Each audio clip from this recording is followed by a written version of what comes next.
Gotta fuck them up. I'ma do my stuff.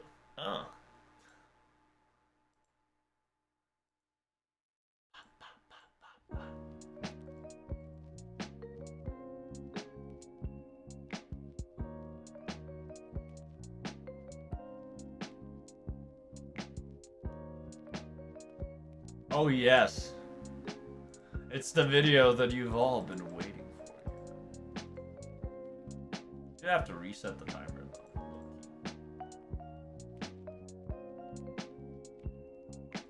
I do gotta pee.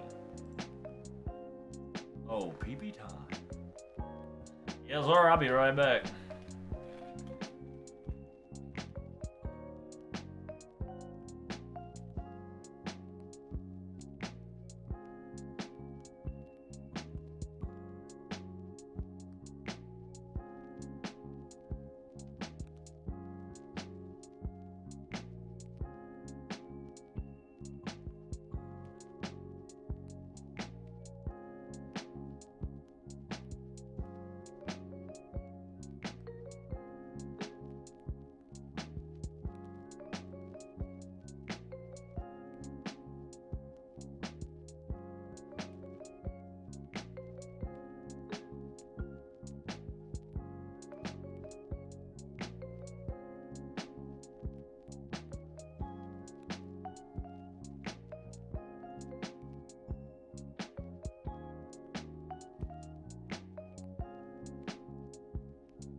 Why are you taking forever when I'm streaming? You should be streaming earlier than this.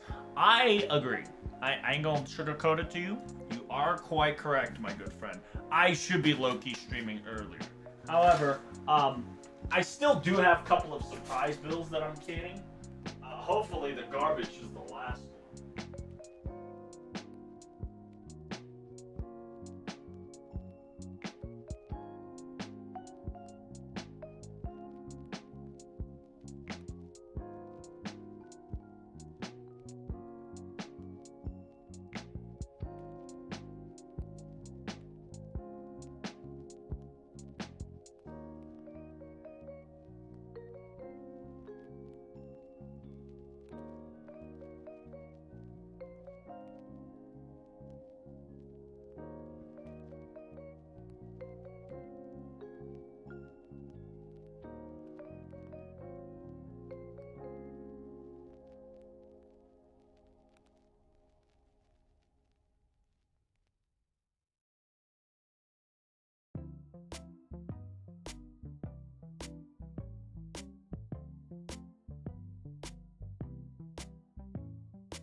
はいだですね Welcome, my good humans, I hope you're ready for live streaming action. You already know how it is, baby. Salutations, King, and salutations, Clear. I hope you guys are having a wonderful time. And King, thanks for that. What is about lotto events in the Discord notification? Well, it's the hook, line, and sinker debate your ass real good. But, I mean, I can almost prove to you that it could be a high possibility that we're going to have lotto next event. But you gotta stick around. You know what I'm saying?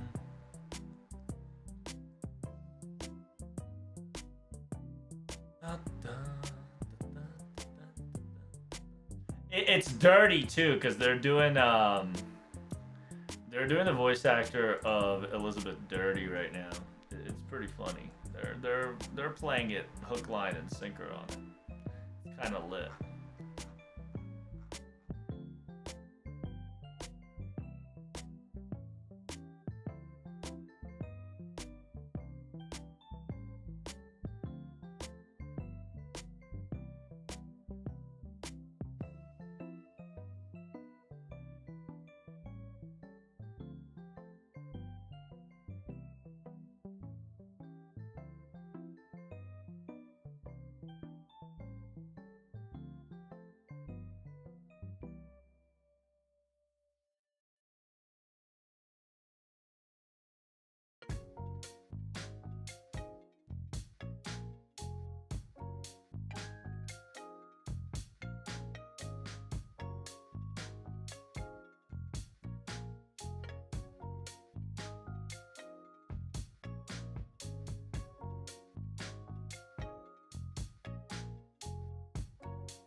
I sure would like to lotto or raid, say. But in about, what, 3 minutes, we'll start talking about it. Right now, I'm trying to push out that all good old whatchamacallit friend. How's your day been? I feel like we haven't been talking for a bit, Ninja. Been a while. I hope you've been taking care of yourself. I say been a while, but it's not really, but it has been some time, you know what I'm saying?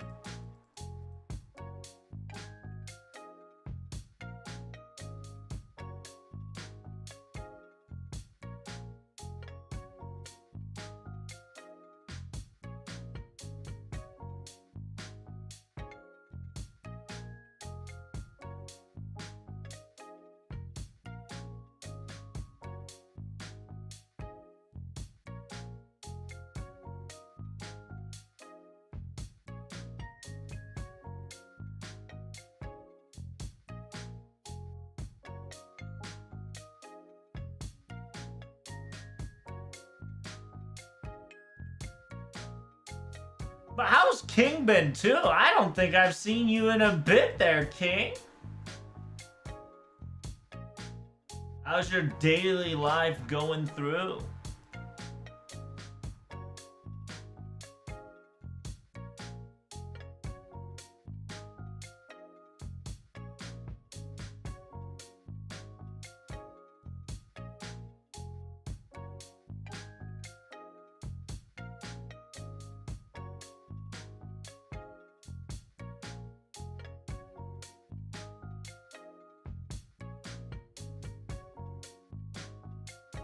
And yeah, it seems that a lot of Elden Ring's right around the corner. People are excited about it. I believe the new DLC for whatchamacallit's ready to go on the quote-unquote, what was it called, shit?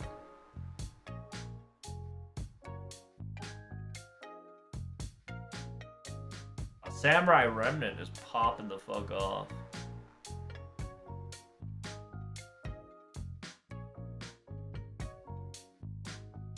Why did I retweet this?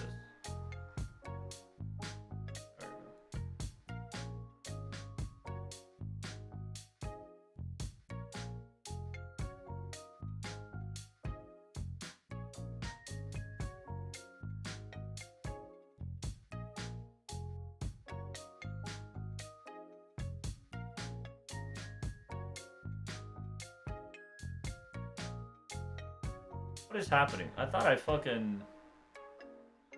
I was about to say, there's a fucking specific goddamn button that I goddamn had in order to make sure that could be happening. You know what I'm saying? That one. That one. Oh, this one.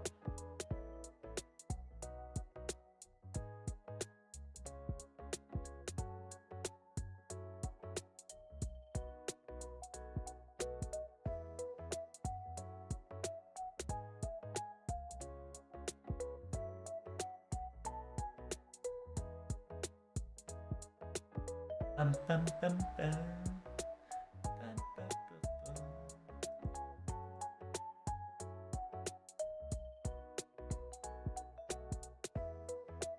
Wrong DLC? Oh. Elden Ring? Hey, all the DLCs. What do you mean? There's no wrong DLCs, only the DLCs.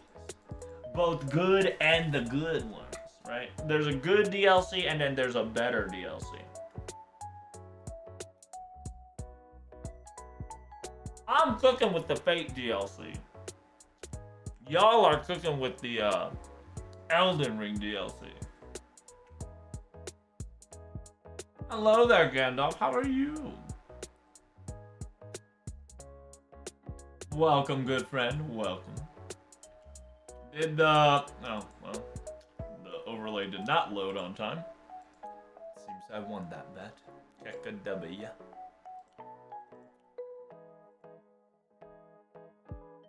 Glad to hear you're doing swell. What you up to? Beast? Is it Beast time? Well, I'm probably not going to talk about Beast 5.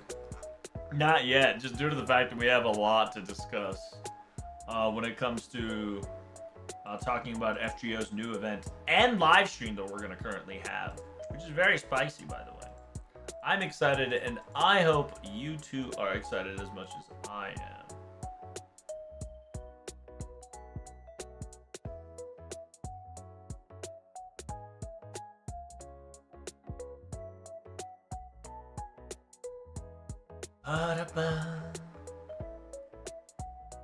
Oh, I actually gotta bust this shit out real quick.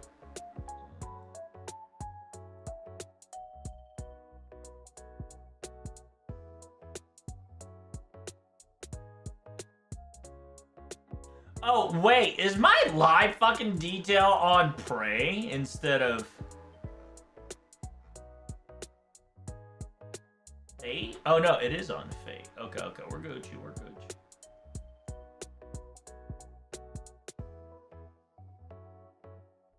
Sorry, I panicked a little bit there because I was just like, hold up!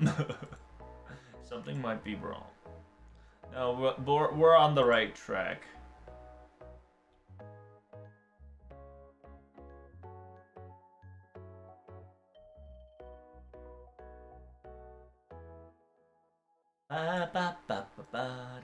Alright. How you guys doing? Welcome to the streamy. You know how it is as always. We're going to be farming real quick. Same old, same old. Then we're going to have our FGO live just talking.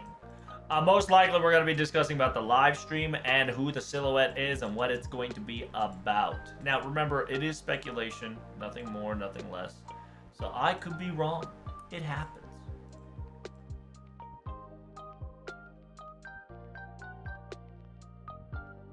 But I'll do my best to keep it entertaining as best as possible, you see. Because it is my job to make sure that not only I get you the big dick theories of the century, I also have to get you guys all entertained, okay? If you're not having fun, then what the fuck am I streaming for? You feel me? I'm having a delicious munchies for tonight. Now, what does that munchie food mean? What's this definition of munch?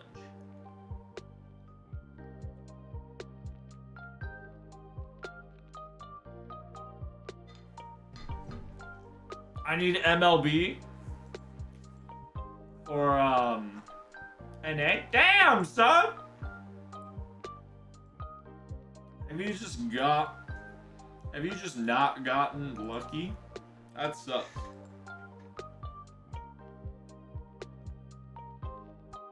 That is unfortunate, friendo.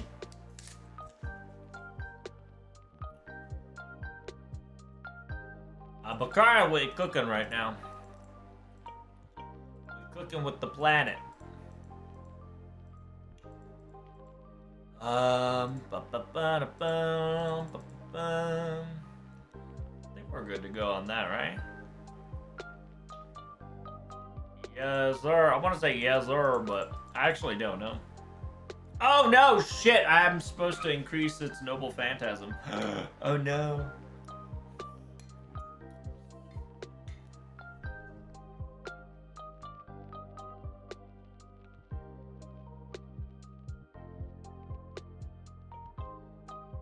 It's crazy that, like, depending on how much.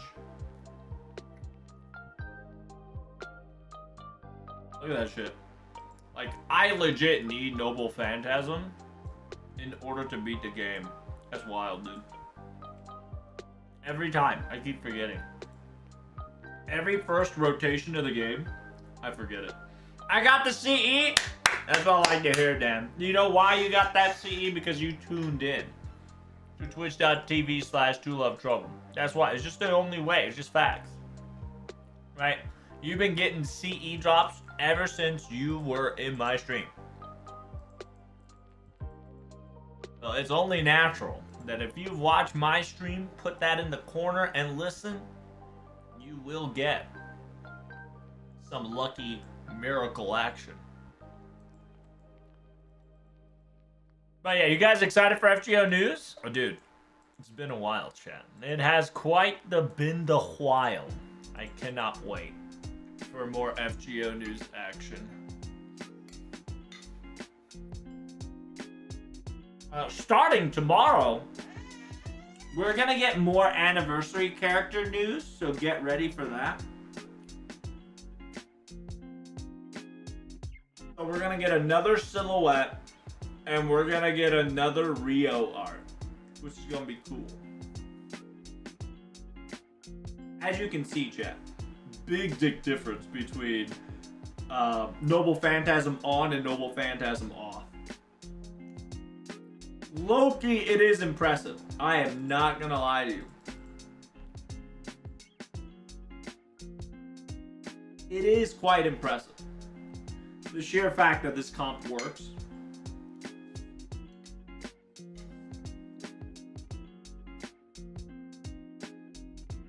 The shadow reminds me of Khan. Ooh. I see it, I see it.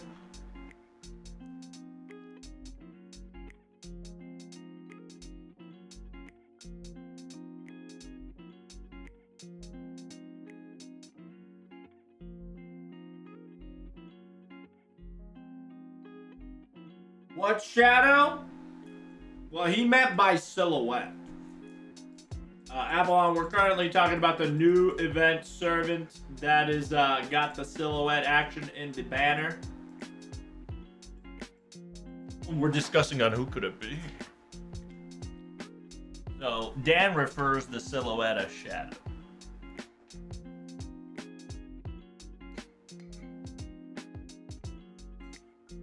And he's also mentioning that the quote-unquote little tail side, right, looks very similar to your boy Khan, the alter ego 4-star welfare AoE art curse.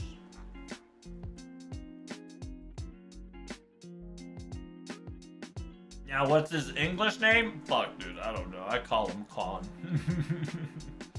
I think he's like Taisui, which is Jupiter.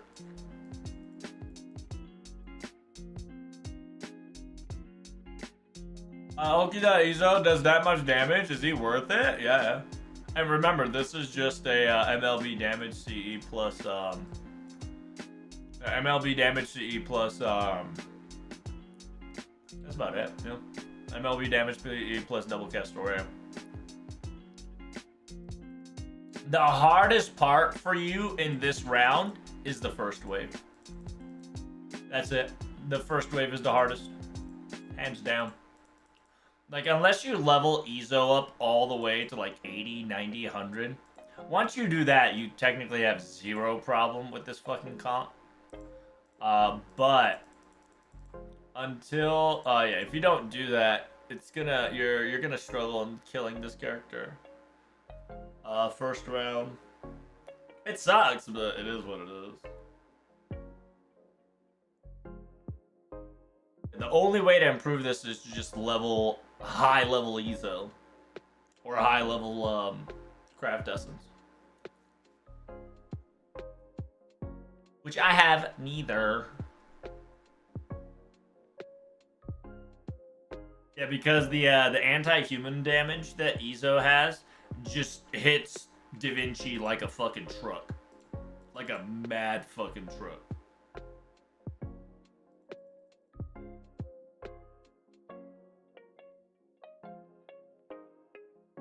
Hello, Yuna. How are you? Welcome, welcome.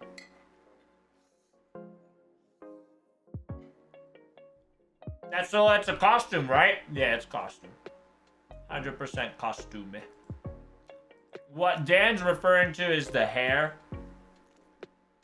Remember how Taisu, aka Konkun, has like the hair, kind of like knotted like a donut or a pretzel? He's talking about it like that. Or he could be talking about completely something else. I could be wrong. Dan can prove me wrong. Is it anti-human attribute or human attribute? Oh, fuck me. I don't know. I gotta look that shit up. I can't remember exactly what the fuck he does. Oh, wait. I can just read it right here. It's anti-human. Anybody that has man tribute.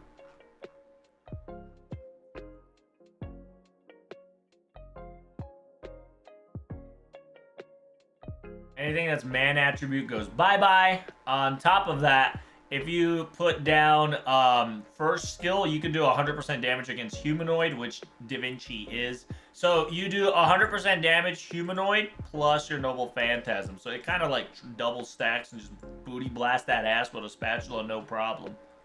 So you're essentially doing about 250 damage right off the bat. And that's if you're going charge 1. Charge 2, you're going 200 and plus. 162 something. Yeah, 162 something. And on top of that, if you're strengthening your noble phantasm, right? Like, obviously, you just do the big dick. You do have to strengthen your Ezo. But once you do, he's just crit damage, star absorption, crit damage. 30% crit with 32% crit, star absorption, and then just bop. Gotta fuck him up. Bop, bop, bop, bop, bop. I'm gonna do my stuff.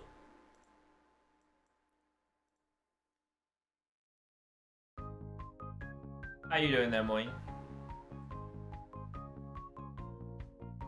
Legs can be long, so that's why I said it. I'll show you who it is and why is a possibility. You can definitely see the horns and the fans that are basically Kios. Some speculate that it could be Yun Yun, right? Where I'm not gonna deny it, but it'll most likely be Kyo.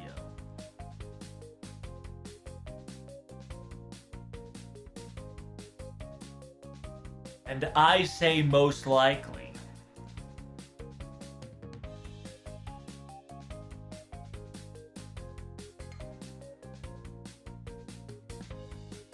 Vouching their classic magic gets me wildin'. It's true. Listen, they're Valkyries, alright? It's only natural they kind of go modern with the times.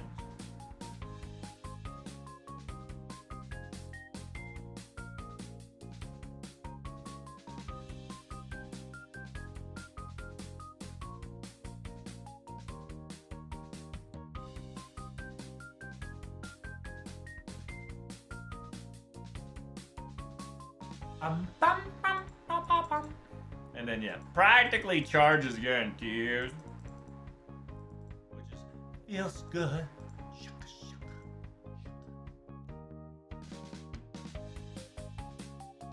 And she's also event bonus. I know. Sometimes they don't show you the servants' event bonuses, right?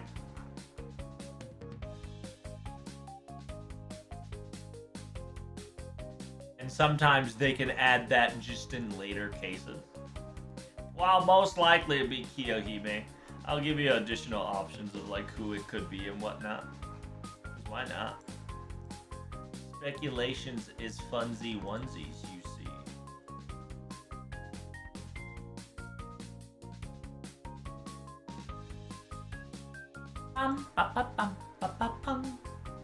And then yeah, just this alone, like remember, I'm not level 10 here, right? Like not level 10ing this and not level 10ing this.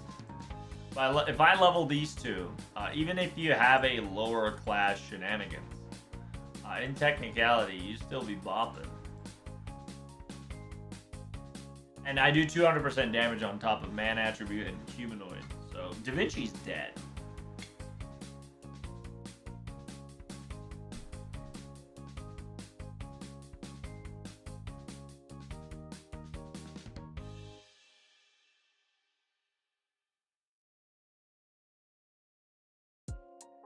I love it when a plan comes together.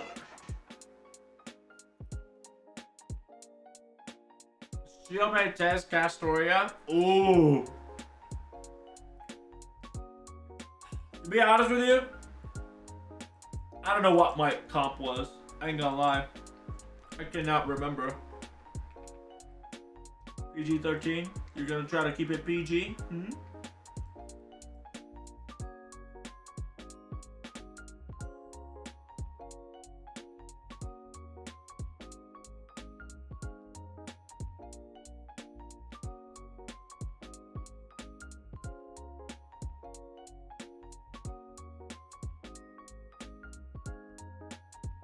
Speaking of PG-13, is there any good movie coming out that's PG-13? That's rated PG-13?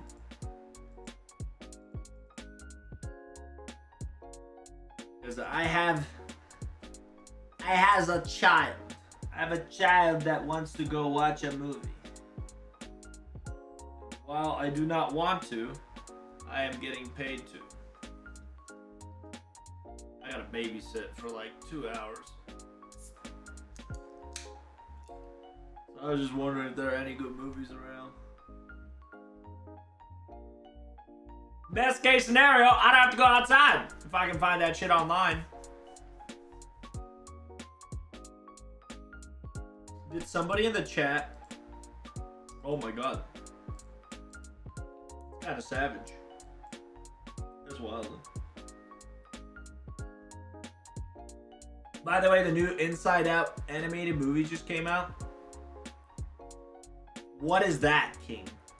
You gotta explain it to me like you're talking to a toddler. Because I don't know what the hell you just said. You said some gobbledygook, and I have zero understanding of what you just said. What is this new Inside Out?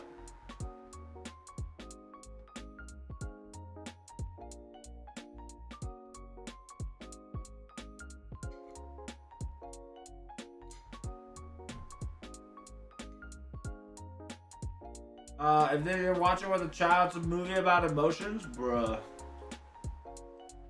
My emotions are like the 7 dwarfs, friend. It's sleepy, grumpy, and derp. That's my main boys. Those are mostly the main figures that surround me. That's cool. Oh, is it the one where like it kind of talks about the inside human emotions? Yeah, and then there's like 5 million different emotions, and then the emotions go on an adventure to obtain emotions in order to figure out what their emotions are so that you can emotionalize while emotionalizing the emotions. Yeah, I see what you're trying to do. Is that on Disney or is that on Netflix?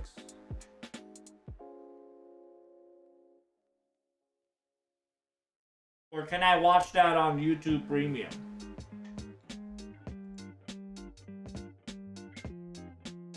Ugh!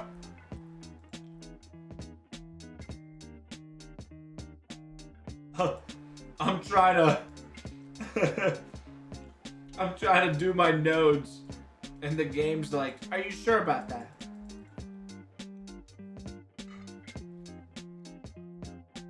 Ow. There's ads, I know. That's why you're getting a friend point rule right now. So once the ads are over, now show it through my tickets.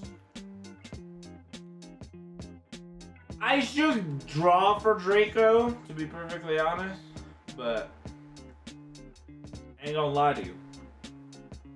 I'm kind of excited for the anniversary. Because I'm excited for the anniversary. I don't know what I should do.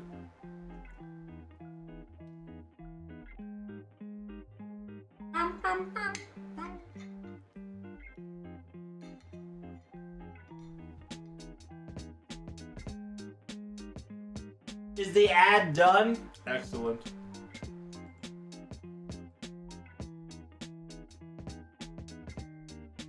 Alright, here we go, chat.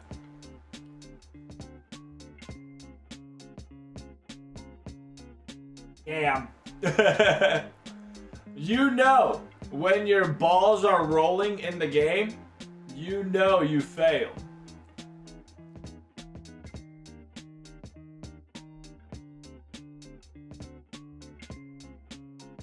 In the Draco banner, right? Only time you don't want your balls moving is during Draco's banner.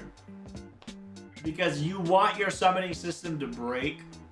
And because you want your summoning system to break, you kind of want the game to glitch out. I don't even know if I'm gonna get Lartoria. I'm doing a dangerous gamble. I feel like I'm gonna get Mordred or some shit. I swear. Hey, it's not golden though. No. Alright, we got cooked. We got cooked, chat. We got cooked.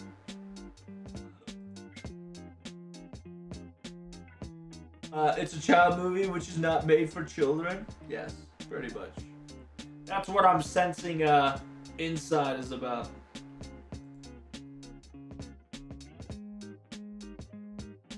But I'll look into it. Like I said, I probably need to have something to distract it.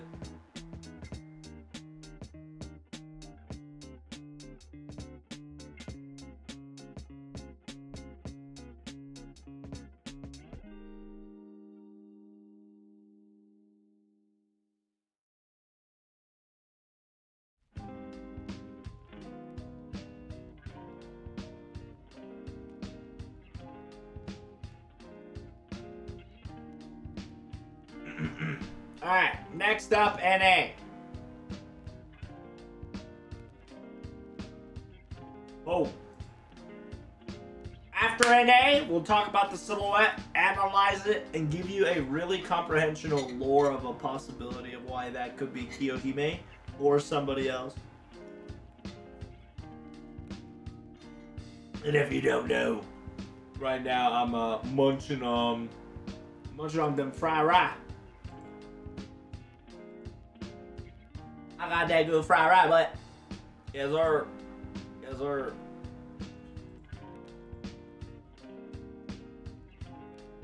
What is happening?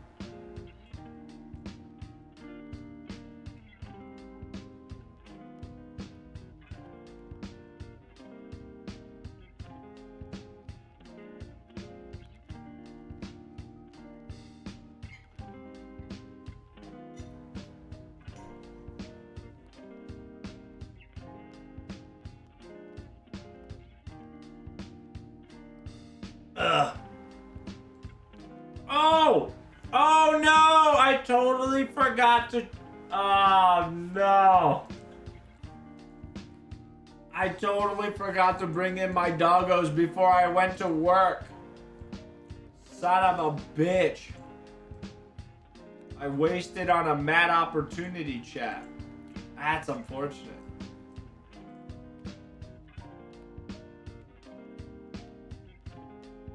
Feels Batman.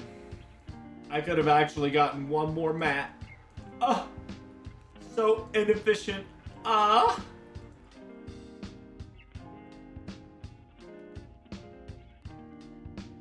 So, fun fact about this event. What the hell? Hold up. Did I misclick? Oh shit, I misclicked. Okay. Yeah, one of the doggos was supposed to get the scarab, but I accidentally sent him to get QP. Because I was just clicking buttons. I was just like click, click, click, click, click, click.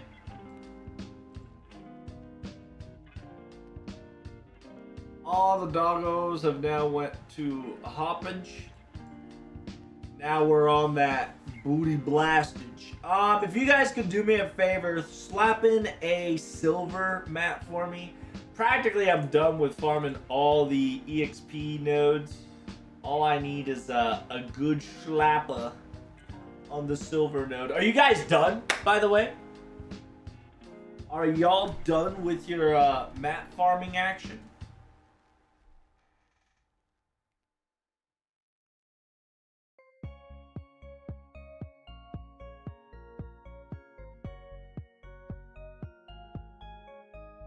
Oh, because you know we busted. Boom.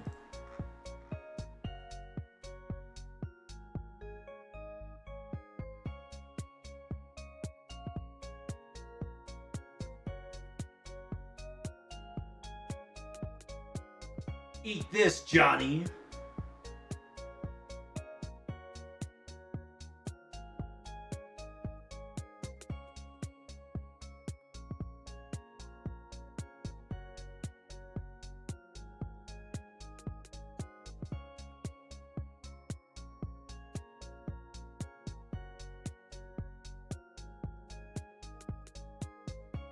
What?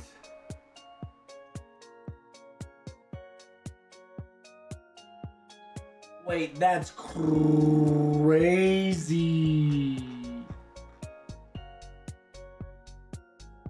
Oh well. I think I need a little bit of more gold mats, but not sure. I mean, like, if you do it every day, right? I think, how many more days do we got, chat? I can't remember.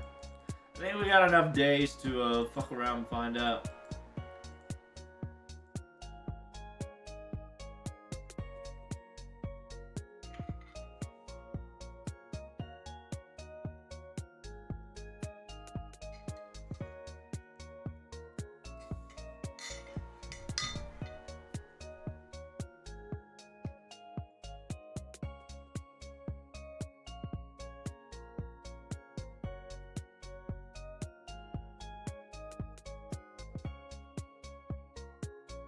It's legit crazy to the point, chat, that I can two-tap this. Look at that. Boom, boom. No problem.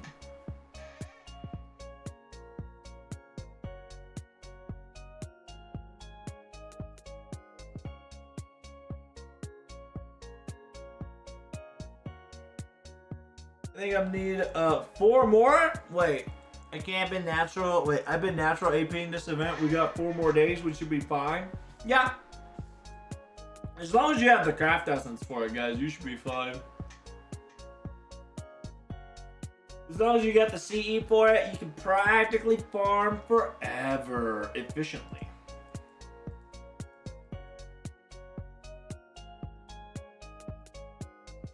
People who did not get the CE, like myself, they need to work a little bit harder by shredding apples.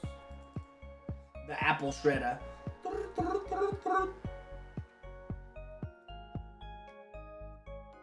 Yeah, the live stream chat for JP will start on the 28th. I believe NA event also ends on the 28th. I can't remember. Give me 1 second to get that confirmo.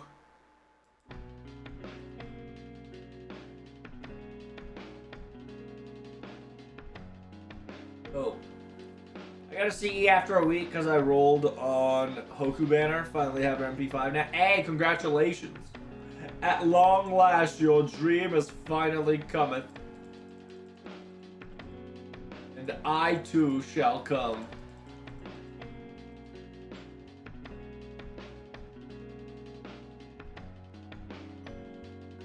She's definitely my last one favorite to hit MP5. Really? So you MP5'd her very recently. And because you recently MP5'd her, who are you gonna MP5 level 120, 10, 10, 10, 10, 10, 10? How does it work?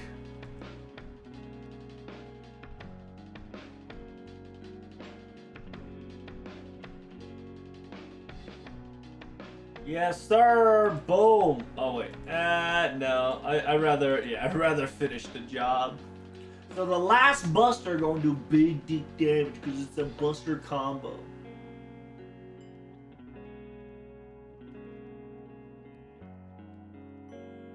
What?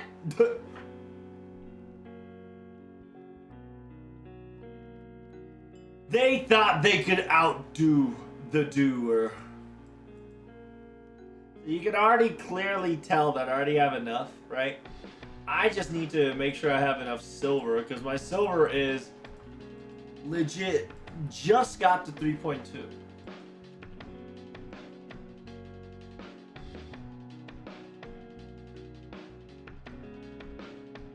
Bro, I don't see it on the screen, brother. Kyo's also have been MP5 for a while. Now, MP5 Kyo, is that both Berserker and Lancer? Chiliman, Okni, and Yang are now 120 in MP5. Saber Hokusai is Welfare, and Cersei, I got her MP5 last year. It's easy to Welfare MP5, but will you 120 and go further and beyond?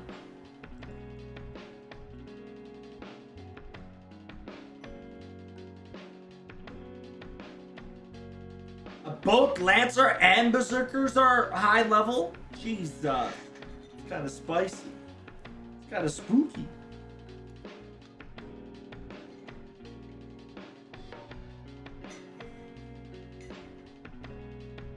I mean, to be honest though, Hoku kind of, not Hoku, your girl Kyo do need a buff. Has a 3-star Kyo should not be in her current predicament. You can just slap an MP upgrade and give her an MP update and the game is solved.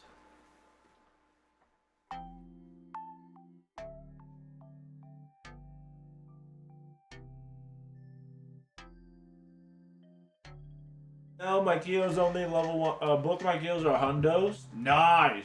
Still. That's a decent amount of effort you put. I am quite impressed.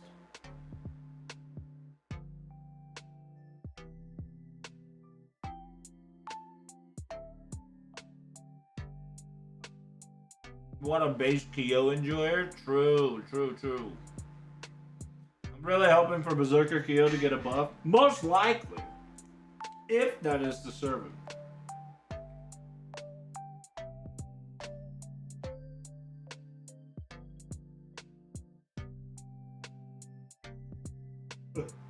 That's kind of crazy.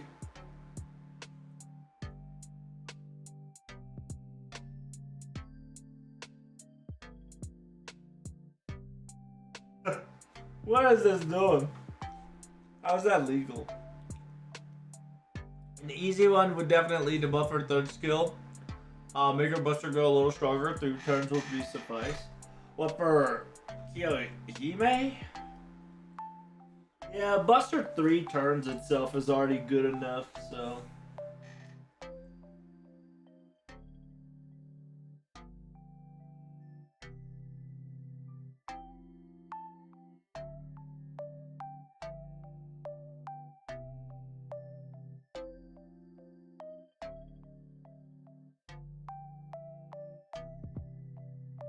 What's happening, actually?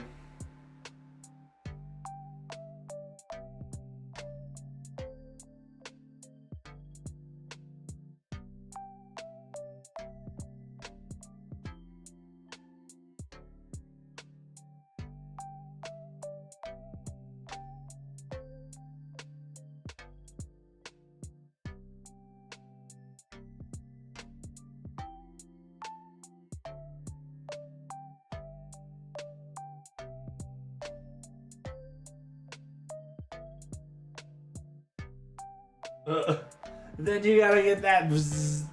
That's right.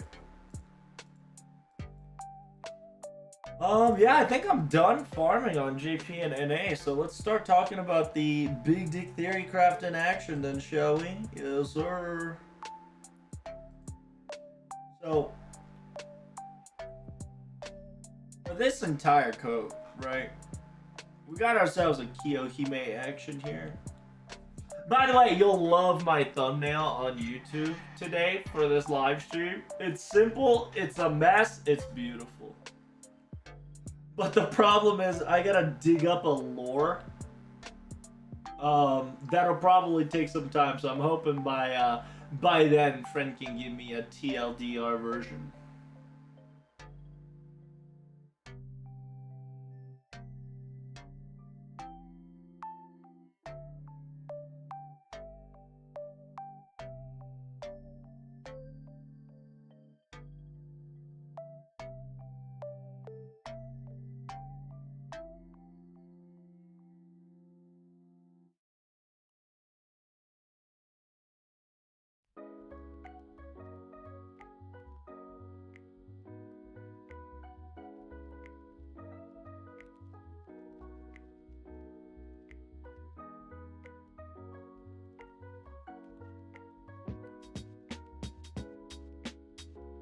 How's the music, by the way?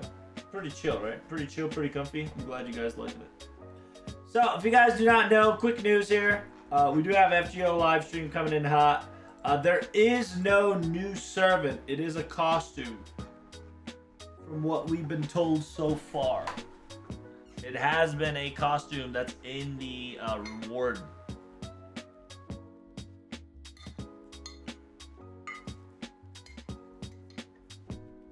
Reward shop.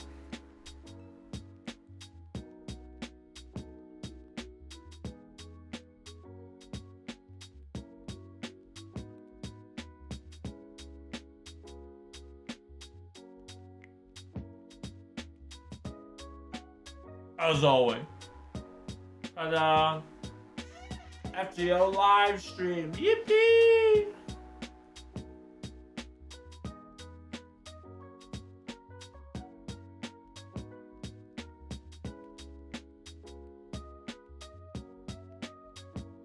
How many costumes are we getting? God knows, dude. How many costumes do you want?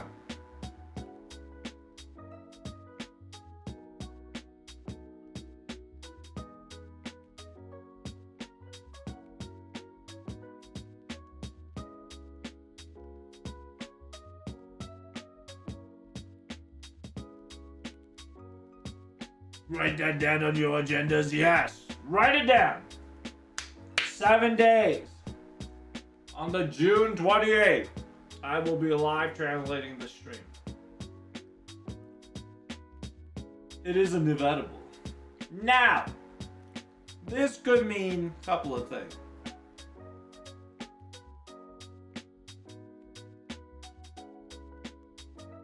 This could be chill lotto. Where we just kind of bing chillin', right? Bing chillin' lotto. Or this could just be a throwaway event. Anything can happen. In a weird twist, this could be a tower event.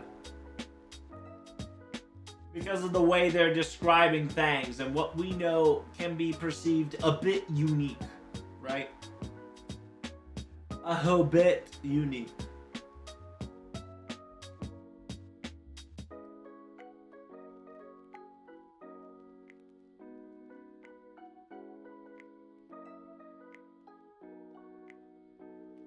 What? No, don't do that. That's crazy. Lotto will deal. Lotto will be ideal, but tower could work. Yeah, a lot of people when they're thinking about tower, they're thinking about going up instead of going down. So instead of people thinking it's a tower event, I think FGO is about to put that shit on your shoulder and spin that shit around. And since we're going to the quote-unquote Ryugujo, right, undersea castle as a possibility, yeah, instead of going up, we're going down there to kind of visit around. Could definitely work out.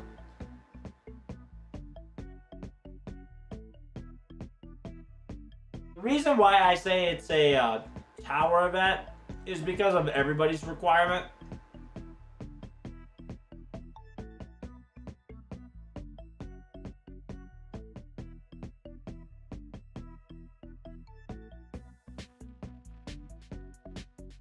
What about a dungeon event? Dungeon event would be cool. So how's it gonna work? Tell me some details. Well, who will be there and what be there? Give me your idea, Dan. Serve me a prop.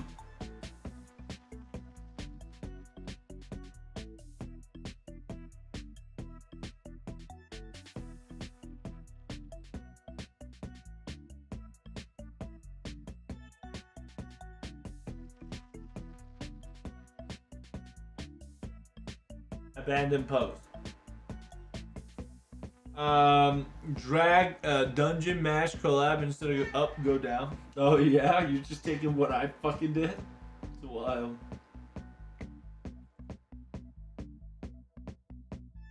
It was so weird today. It was wacky tacky because I had to like walk my ass home. There were too many fucking people in 4 a.m. in the morning. I swear to God.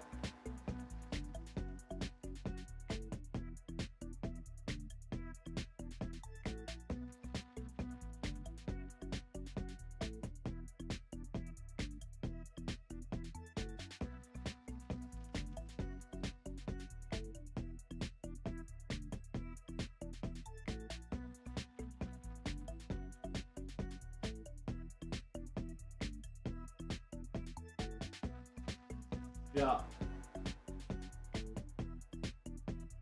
It's gonna be dungeon messy? Oh, damn. We're gonna spiral our ass down, and while we're going down, we're cooking. We're cooking up our oxygen with our precious cooking. That's kind of crazy.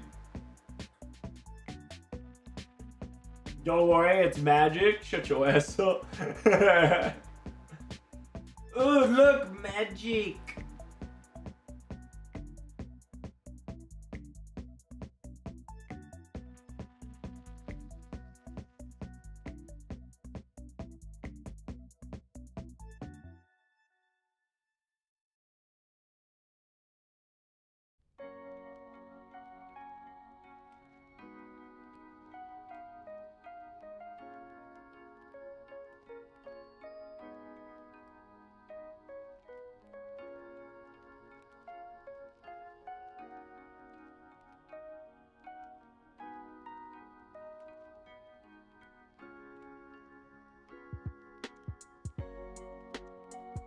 We're back, baby.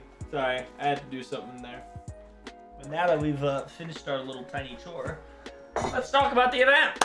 Okay, so FGO live stream coming in hot on June 28th on a Friday, about 6:50 my time, 4-ish on my time. Now, we do have some couple of hints. The live stream will be quickly talked about.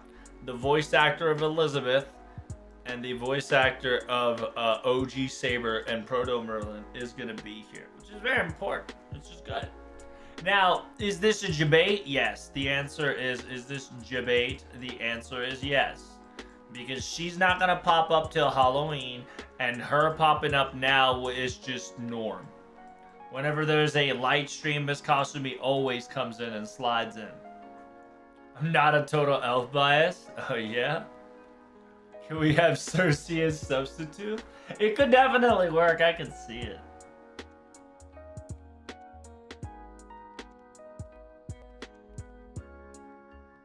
I can see it for sure, for sure. Yeah. Is there gonna be Elizabeth? I want to say yes. There could be Elizabeth. However, I think it's best that Elizabeth will be kept left during Halloween. I think Halloween she's gonna pop up. I feel like she's been on live stream more times as often. Yes, I believe remember, she is a radio. She is an FGO radio. right? So it's only natural for the representative to kind of keep popping up here and there. And yes, she has been participating in multiple events recently that didn't involve her at all, which makes me have some suspicion that soon she already has a recording that's gonna be invited and all.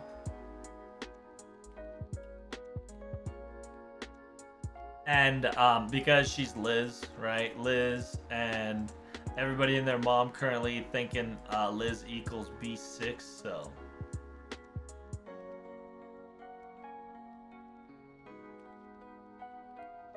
There could be another Liz. I mean, there could be another beast besides 6. Yes, there could be, actually. 2 is always in place.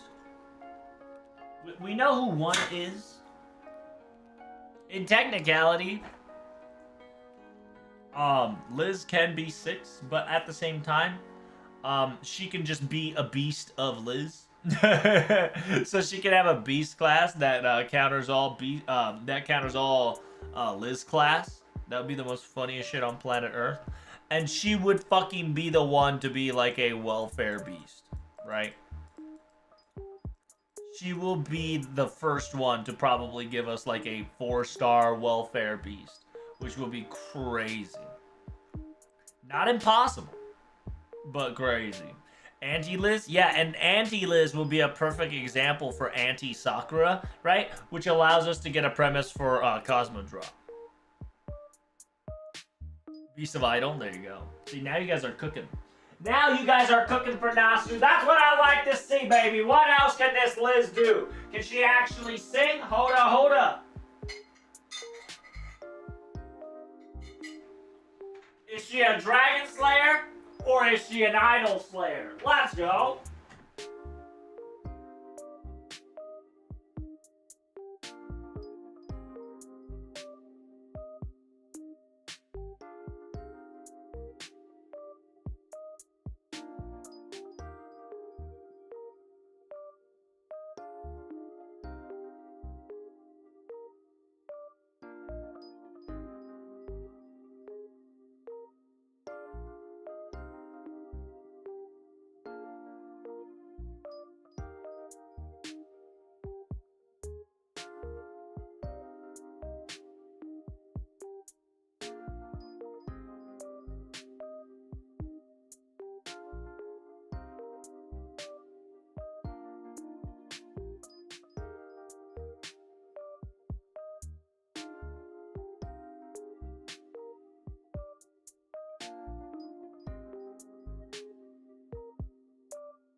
Be a bop!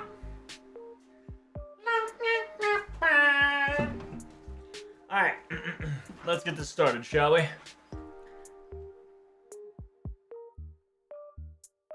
Watch the Beast Affinity. Liz is horrible. Well, she's weak to everything except Foreigner. Right, let's be honest. She's anti-Foreigner. That's it. Beast of the Halloween, that'd be pretty cool. Will they buff Camilla, though? I mean, they can. If they want to. But yeah, we get 14 Saint Courts, no problem, so look it in there. This will be talking about FGO anniversary plus FGO news. I don't know if they're going to talk about the Unity 2022 update. I don't know if they will talk about the Unity 2022 update. Probably not, but yeah. Don't be surprised if we see more pictures and information. Around this live stream or the next live stream, chat, we're probably going to get the admittance allowance for the anniversary action, which would be pretty cool. Now, finally, we're starting to get here. Now, let's get into the Dancing Dragon Castle. The Princess of the Deep Seas and her 2 treasure jewels, right? Specifically says as a event reward, right? As a event reward, right? Specifically says it right here, as a event reward, new costume, right? New costume has arrived.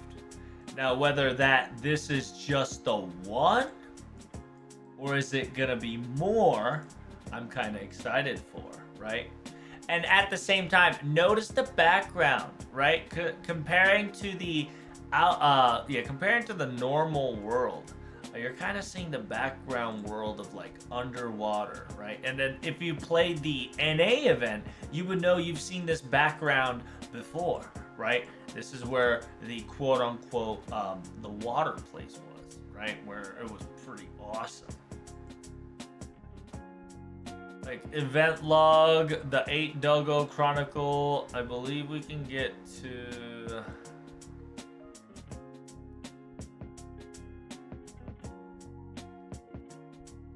prologue, Stray Doggy Commotion, First Blow Trial, Hunter Unite, Know Your Enemy Within, Dark Moon, 8 Island Rumble, Sharpshooter, Counter Offense, The Sound of Quivers,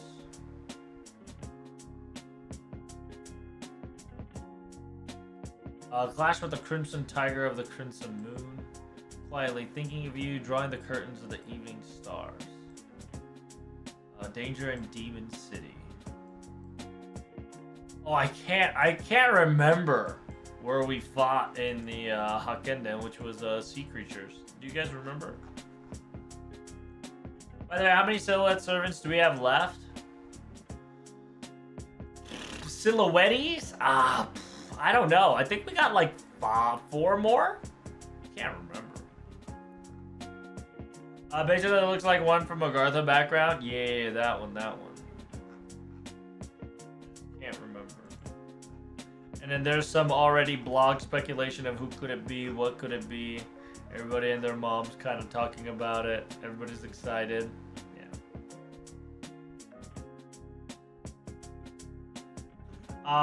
Yeah, this is super gonna be playing an important role, right? Because remember, I think Da Vinci's Beast 5. If you don't know that theory, we'll probably talk about it next time, but it is what it is. I like how every time it has dragon trait, it'll always talk about New Elizabeth, right? It says, because it has dragon, simultaneously, Elizabeth have not been quote-unquote, Elizabeth have not been quoted in the shadows yet. Simultaneously, live stream voice actor here, most likely not the case.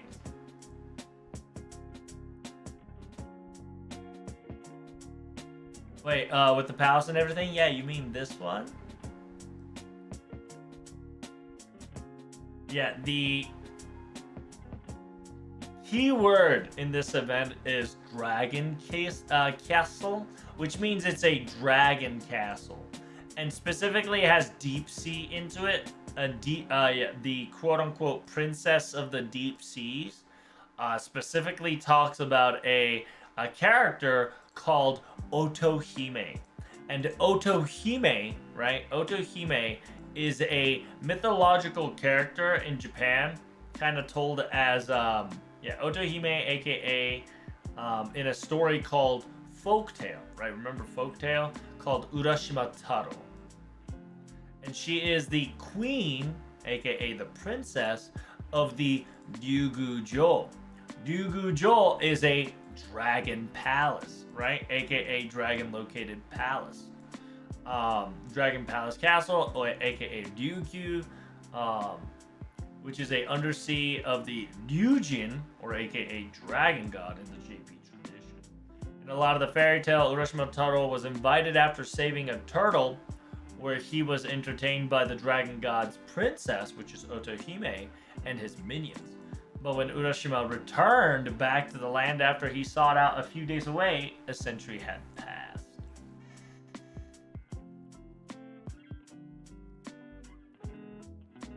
Instead of guard the palace, aware, yes.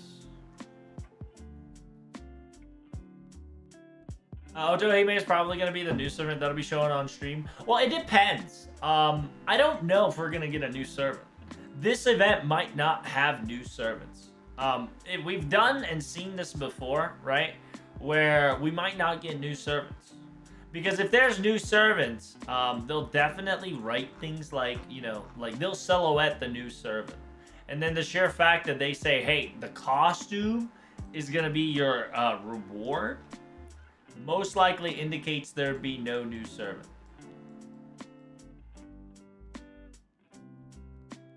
Now, this could allow us to get a couple of cool things, though, however, right?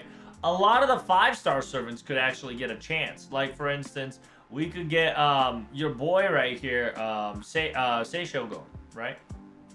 Not Seishogun. Seishogun 5-star, which it has been a while since we've seen our girl, besides summer format. B, we can have Leonardo da Vinci writer and Leonardo da Vinci caster, which, by the way, it has been a while since we can get caster Leonardo da Vinci here, so it's nice. Shikipu, aka Murasaki Shikibu, this also allows us to get her, which is nice. Elamaloid getting a rate up is kind of a W, but at the same time, they need a kind of upgrade waiver if they want people to roll on his banner specifically. Other than that, they can add things like narrow swimsuit and etc., right? Because Rokusta is going to be an assassin playing role here. Sagada Kintoki Berserker, he can definitely play a significant role because remember, he does technically... he is related to the Red Dragon. And if you guys do not know who Red Dragon is, which is quote-unquote Ryujin, which is the dragon god.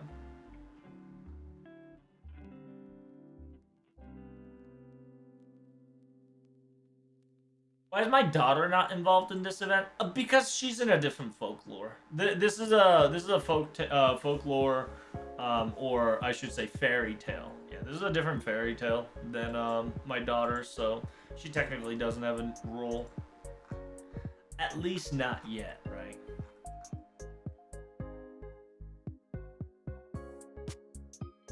Yeah. Kiyohime is a berserker. Simultaneously, there is no Lancer Kiyohime. So that's very interesting on that one. And you got your mash. It is a bit weird. We don't see, no, we do see Suzuka, which is wonderful. Because we see Suzuka, I was surprised that we didn't get to see Ruler Melisson. But since they are swimsuit, I think they're not gonna show that till later. Where's Vitra though? Well, Vitra doesn't involve in the folklore of Under the Sea, right? And Vitra, in a weird way, when it comes to monsoon, right, or when it comes to drying up water, Vitra plays more roles like that. Vitra doesn't play a role whenever there is just dragons, right? And it's not just any dragons, it's sea serpent dragons. And like I told you before, Vitra likes to dry the seas and waters, and she's more than a water dragon. Right, so Vitra, for her to not to be involved with is it's pretty understandable. And like I told you guys before, it'll all involve Urashima Taro, right? So you're gonna have Tosagyoku Hime, aka Toyotama Mahime, which is the Watatsumi's daughter, which is the sea gods. It's the daughter of the sea god. Right. I don't know how you say that shit in English. Yeah, Toyota Mahime. I can't. She's essentially a Japanese mythology who is in Koji and Nihon Shoki. She's the daughter of sea deity Watatsumi, aka wife of Hori. AKA, if you guys don't know who is Hori, it's Hiko no Hori mo Hiko Hoho Demi no Mikoto. Long name, I know. She is also known as the grandma of Emperor Jimmu, who is the first emperor of Japan.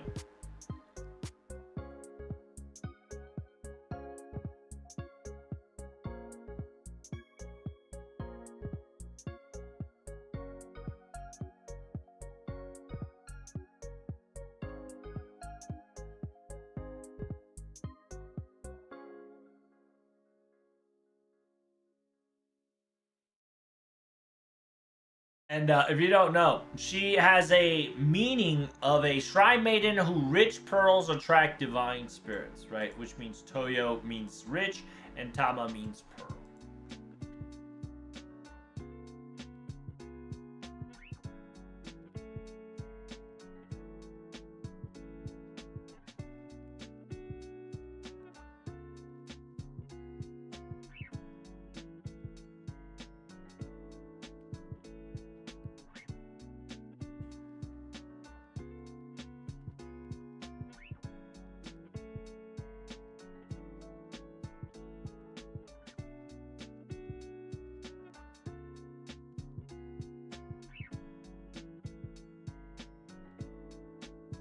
Where's the the curiosity got the better of that attempt to spy on his wife. To his surprise, rather than seeing his wife as he is known, he is witnessed with a enormous wani, aka a crocodile or a shark, right? Cradling his child. One Nihon Nogi version claimed that she was a dragon, aka she was a tatsu. The creature was none other than his beloved Toyotama, who was shapeshifted into giving birth. After catching her husband spying on her, she was utterly ashamed to be heartbroken by his promise. Unforgivable for Hattori lying to her, she abandons him and their child by returning to the sea. Following her departure, she sent a younger sister, Tamayori, aka Jewel Good person, to help raise the child in her absence. As Ugaya Fukeyazu grew, he married his aunt and eventually conceived a child. And then Jimmu became the first emperor.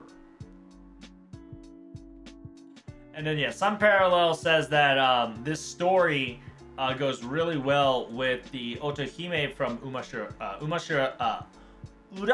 Taro, which is a boy that saves a turtle. And then he rode a sea turtle. He rode the sea turtle to return from the sea to give birth, etc., etc.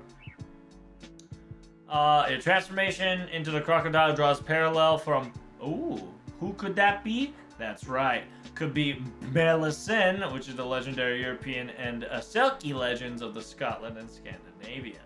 That's kind of the reason why I said it's a bit weird that we don't get to see... we didn't get to see ruler Melusine.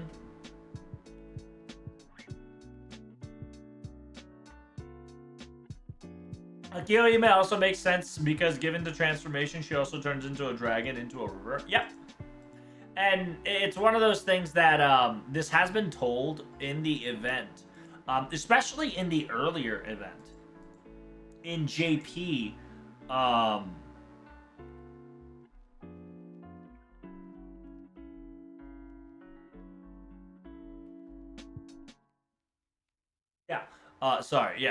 essentially the... Where the fuck is it, though? It's gonna be rough trying to find it.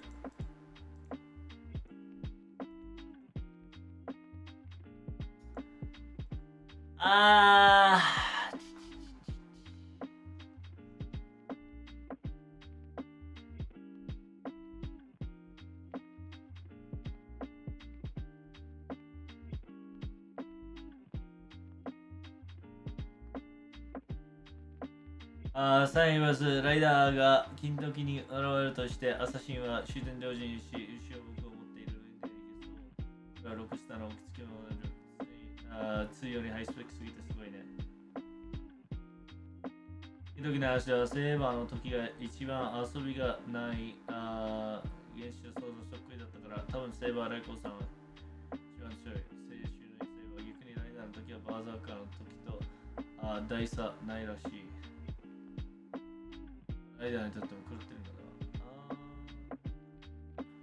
Where the hell is the button I want to click?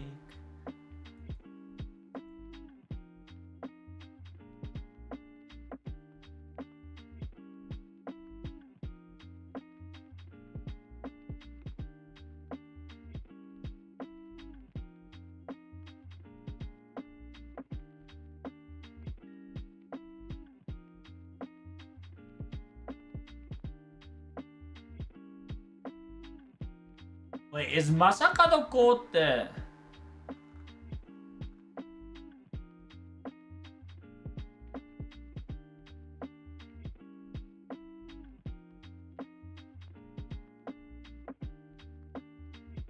Kinda wild if we do that, huh?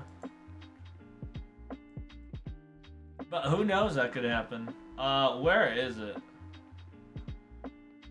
I can't find it. But anywho's, going back to this post here. It's funny because if there is actually like people, and if there is new servants and whatnot, the motif could definitely be based on like Miss Crane. You know how Miss Crane essentially is a story character herself? Like her legend and her story is in her kit. So if Otohime actually comes out as a servant, which definitely be a possibility, because in a weird way it is mother of like the first emperor of Japan. We can see a very similar format like this, where Tsurume no Kimi, aka Miss Crane, right? Where she is the embodiment of that lady and the crane, and she also embodies the story. She could the quote unquote the fairy tale story version could actually get the same figure, where she might look like a sea creature if she like fully transformed. She might just be like a hybrid.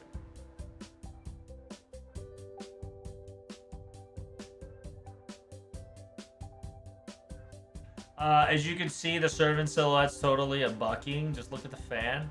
You know who also has a fan? Kyo also has a fan, my good friend. What do you think?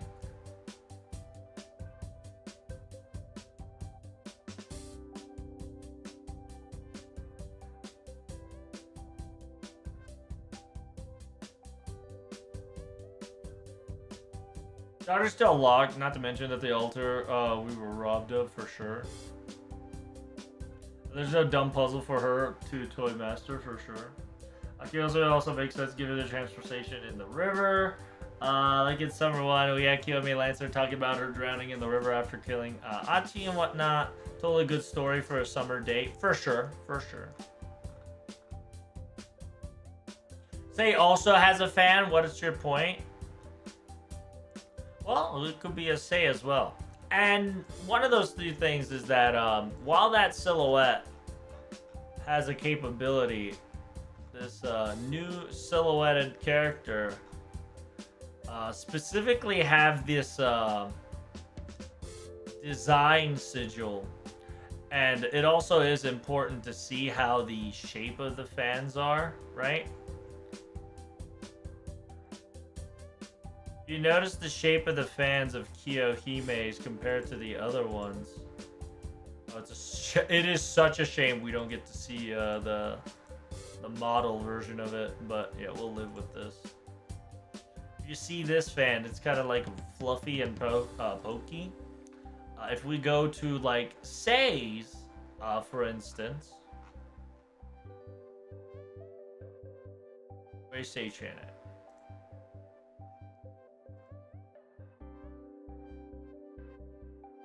You can clearly see Sei's is not as bumpy. It's very straight, it's very linear, it's very noble, right? While it's got some tiny bumps there, it is not clearly the like heavily implemented bumps that Kiyohime currently has.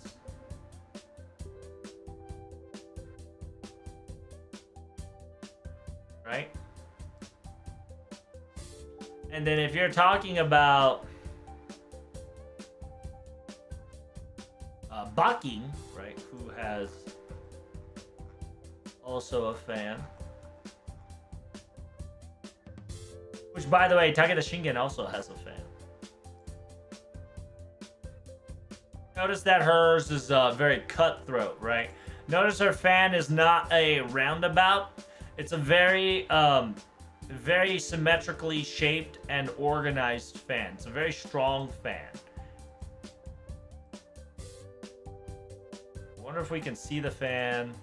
Yeah, so you can clearly see that this specific fan right there does not match the silhouette at all. Compared to that.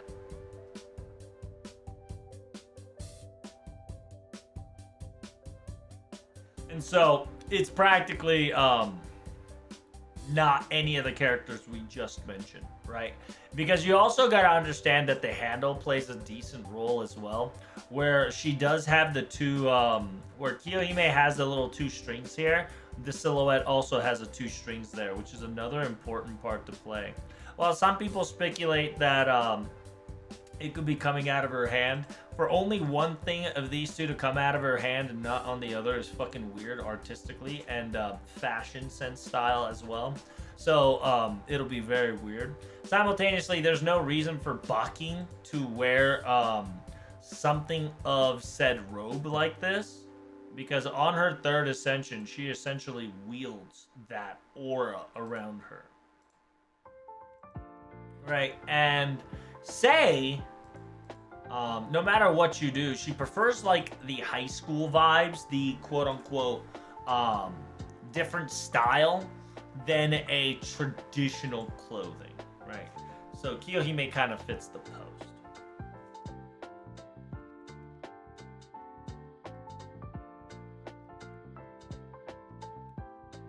Most likely it'll be Kyo's costume, which is good because Kyo has been mentioned quite a lot as essentially a serpent girl under the water, because I don't know if I can pull it up in JP. There is a specific fight in JP during the summer event that we had last year. They specifically talk about a character that is a princess underwater. While Melisande and Suzuka was racing during the summer event. Let me try to bring it up. Luluhawa, Secret, Brilliant Week. Starting of summer festival, Servant Festival, 108 Artoria.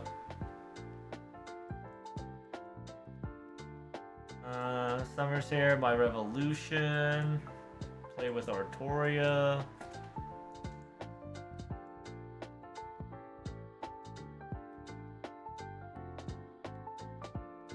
Is that it? I feel like that's the racing one. It could be. Alright.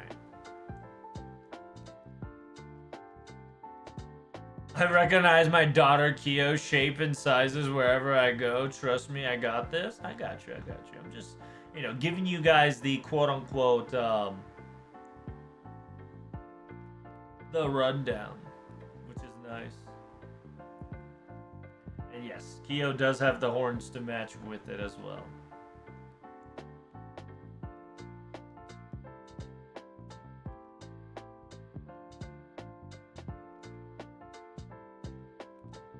I can show you the fan image better? Sure, why not? If you got a link, hit me with it.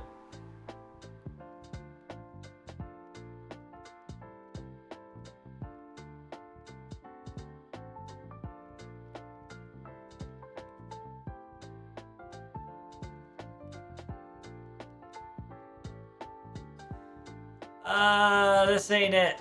This ain't it. Yeah, that's the perverted one.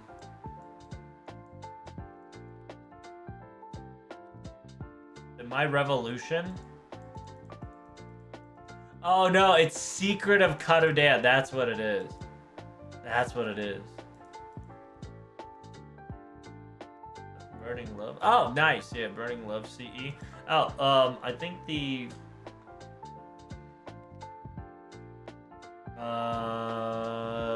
Here is the Hidai River of Kiyonokuni. Is the loving girl Golden Yashka, or a cunning serpent with a passion? Fan the flames of love, she chases her love to the bitter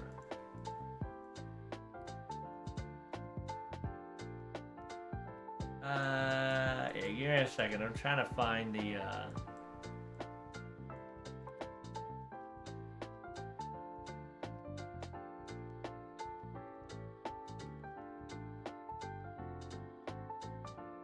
Oh, fuck. I actually don't know.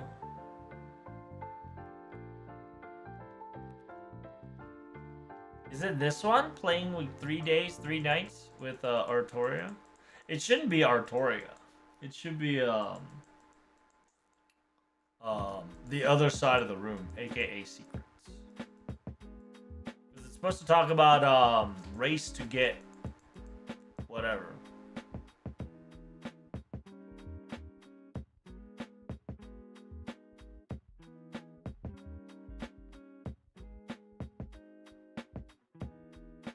Oh, is it Kazuna Yoni Kirisaki Yonakutsu? The image shows their fan shapes a lot more clearly. Compare that and to the shadows. Okay. I mean, I already know it could be true, but you clearly see the fan matches the shape on it 1000% there. I already kind of knew it just because the strings was completely identical to it, which is very good. And instead of fire, if she gets a blue fire, that'd be pretty lit.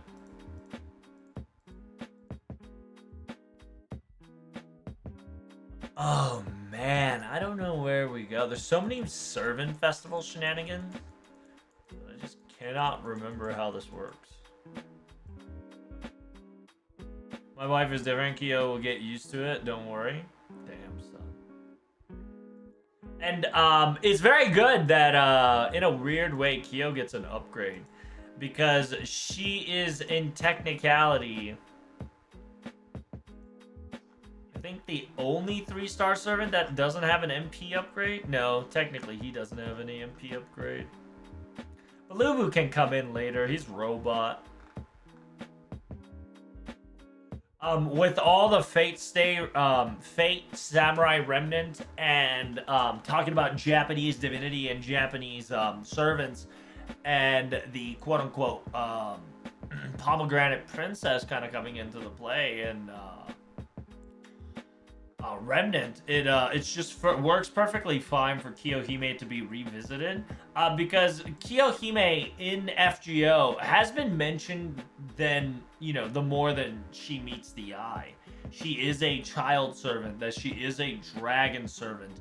In a weird way, these two doesn't really match out the original lore to the story. It is an FGO story. And to an extent, some people will definitely say Kiyohime equals dragon is stretching it. But in FGO, it works because she's also going to represent somebody else, which essentially will be the quote-unquote Otohime, right? Like I said, I'm currently trying to find out where the fuck...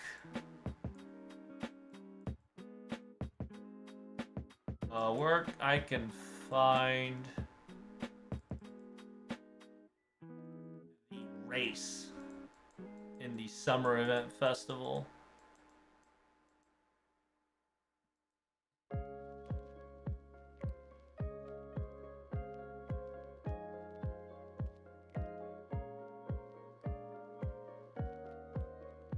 Yeah, because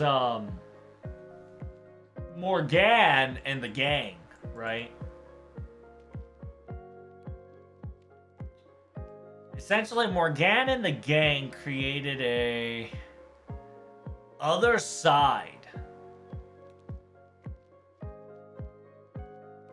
Essentially, they created the other side of the world.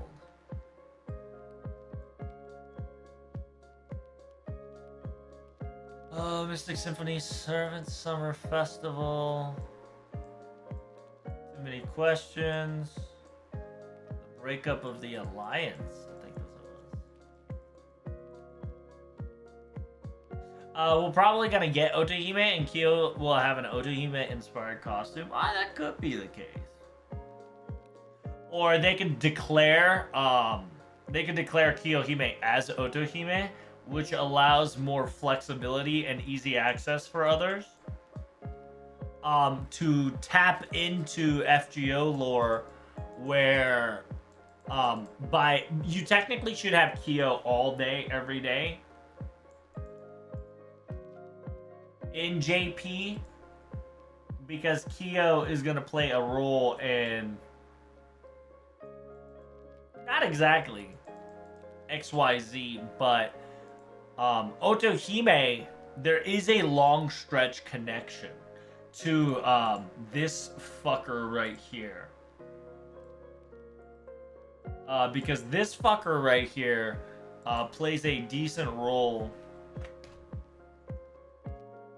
which is Gozu Tenno, right? Gozu Tenno, if you don't know, it is the ox head.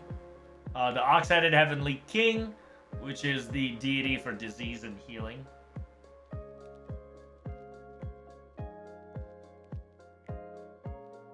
Because Toyotama Hime, right? Toyotama Hime, which is the equivalent, if not a very similar character depicted as Otohime, plays a very similar role with each other.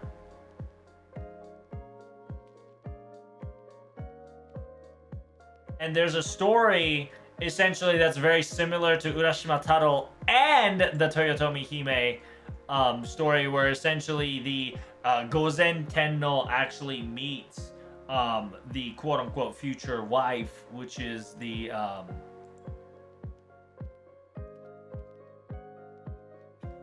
where's she at? Yeah, Toyotama Hime in the fucking castle underneath the sea.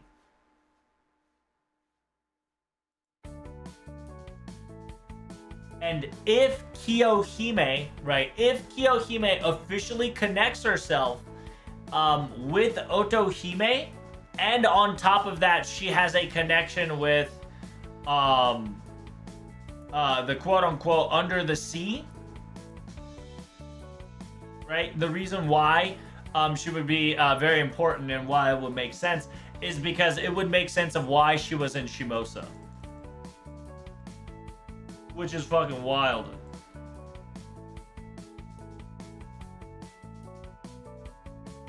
So I think what she has is that she has Otohime properties.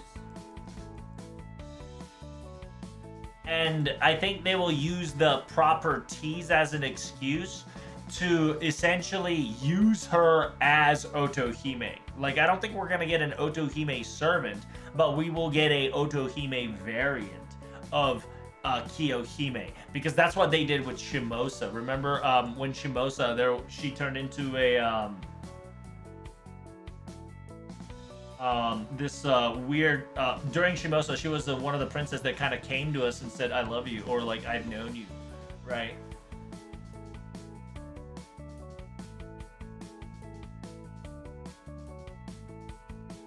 Also, in Shimosa, Kiyohime played as a princess. No idea if that's relevant. That is relevant, and that's what I'm currently talking about, right? And she could be like a semi-high servant, right? Adding the princess property into Kiyohime, allowing her to be that. I don't know if we got the picture for it. I don't know if we got the gallery for it.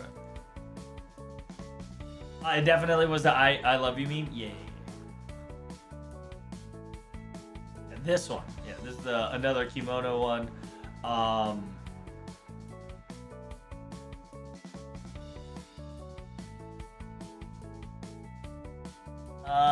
There should be a craft essence.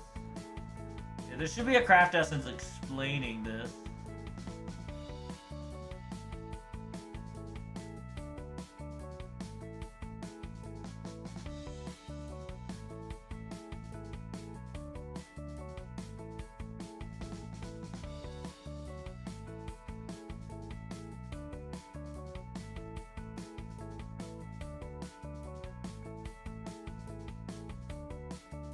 Because you got Jurassic Dream right there, specifically saying, remote unexplored area in the hearts of a dense forest will say you think it's not interesting there, you could be wrong. There's joy of making friends all around, no path, that's right, freedom of go. Yeah, a sea of land converted in dreams.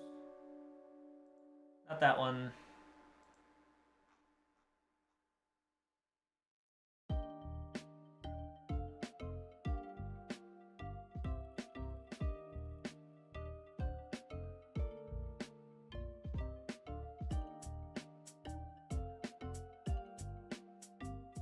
I want to play hide and seek again. My must out underneath the same car. For leading most beautiful cars, our choice of level. Always remember Germany taken. That one. Traveling outfit, healing me, human. Share the world right now.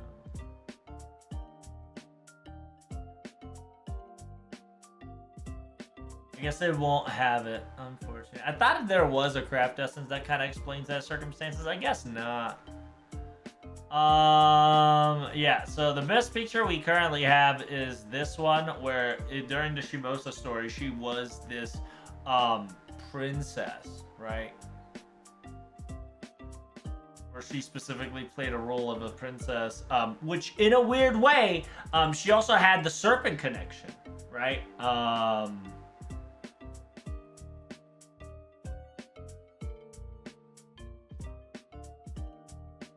Remember she harmonized with one of the great snakes in the Chiome vibed with, right? Because remember, all this shenanigans happened with Doman fucking around with Chiome's little her god, right? Essentially her slash goddess. I forgot what the snakes is called. Which is Orochi, right? Her, essentially, whenever the Orochi was called, not only Chiyohime was harmonized or synchronized the vibration, Kiyohime also had a vibration of harmonizing with that serpent during Shimosa, right? And because of this, it would make sense that Kiyohime would have the property of not only a dragon, because Orochi is a very high-class dragon, right, to an extent, and she is also a princess, which those two combined together just makes Otohime no problem, which essentially could be led to Toyotama Hime, which can make her into a, essentially a daughter of the dragon god, which Kiyohime can be. Because Toyotama Hime had a tragic where essentially her husband kind of betrays her. It's not due to a lie, but essentially he lied and broke the promise, right? Essentially Kiyohime likes to promise us not to lie to us, right? Essentially this connection of folktale of lies kind of binds them together.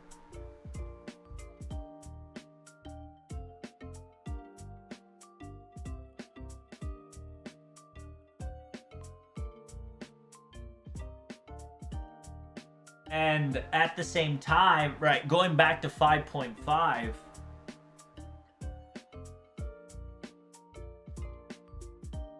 essentially, oh, well, I don't know if that's spoilers. It's not really spoilers. You guys played 5.5. If you guys don't understand what Doman was trying to do, I'll just explain it to you in dumb brain dead details, right? So essentially, Doman was trying to drop down a god, right? Drop down a foreign god that is a non-foreign foreign god by creating a format that's technically it's a foreign feature if it were to be summoned in that circumstances. Meaning that Ibuki Doji being summoned as a quote-unquote divine being, Yamata no Orochiを権限して、異性の星の神を下ろそうするのが目的だった。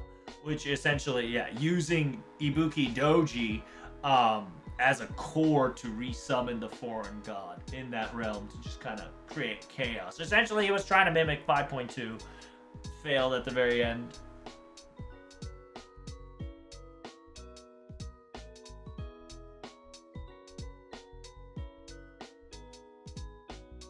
Because Hari Saijo, I don't know if that's in English.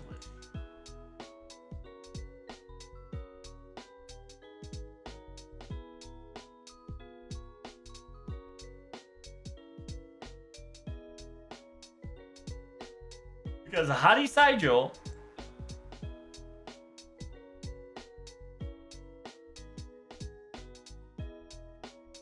is the very same figure as Gozutenno. And if you don't know who's Gozutenno is, it's essentially the fucking guy that I was talking about beforehand, right?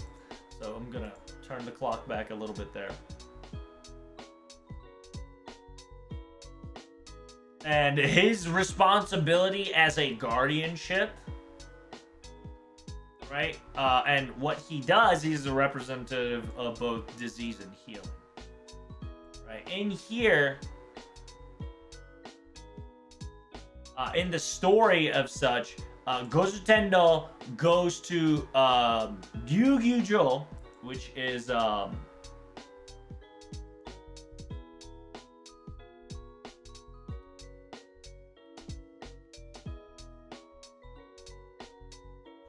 Gozutendo, which is the god of plague, pestilence, and health.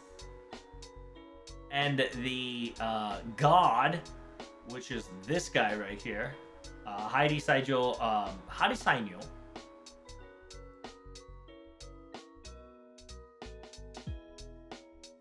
Right, they both went down to the Ryugyujo, and then together, they go to the Yashika Shrine. And in the Yashika Shrine, right, specifically Yashika Shrine, there is a Dadokuke no Kami, which is a poisonous snake god. Okay? Which essentially, if you think about a very powerful poisonous snake god, while it's technically not poison, where is it? Doesn't she do a fucking curse somewhere? Not her, but you get what I mean. Like, she's a representative of it, right? Because Ibuki Doji is Shuten Doji, and Shuten Doji does a lot of fucking cursing. And this also makes sense because she has the whatchamacallit? She has the fucking alcohol of poison, right? Because essentially that's what killed Yamata no Orochi. Essentially the father of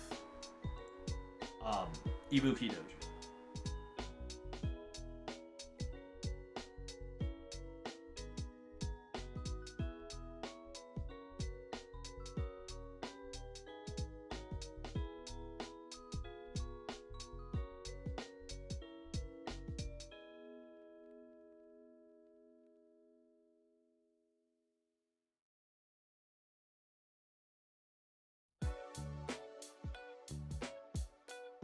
Because in technicality, for this to be like the first wife, it makes sense, right? Because them together go into this, and then they come back as others, and then Gozen Tomoji would be the second wife.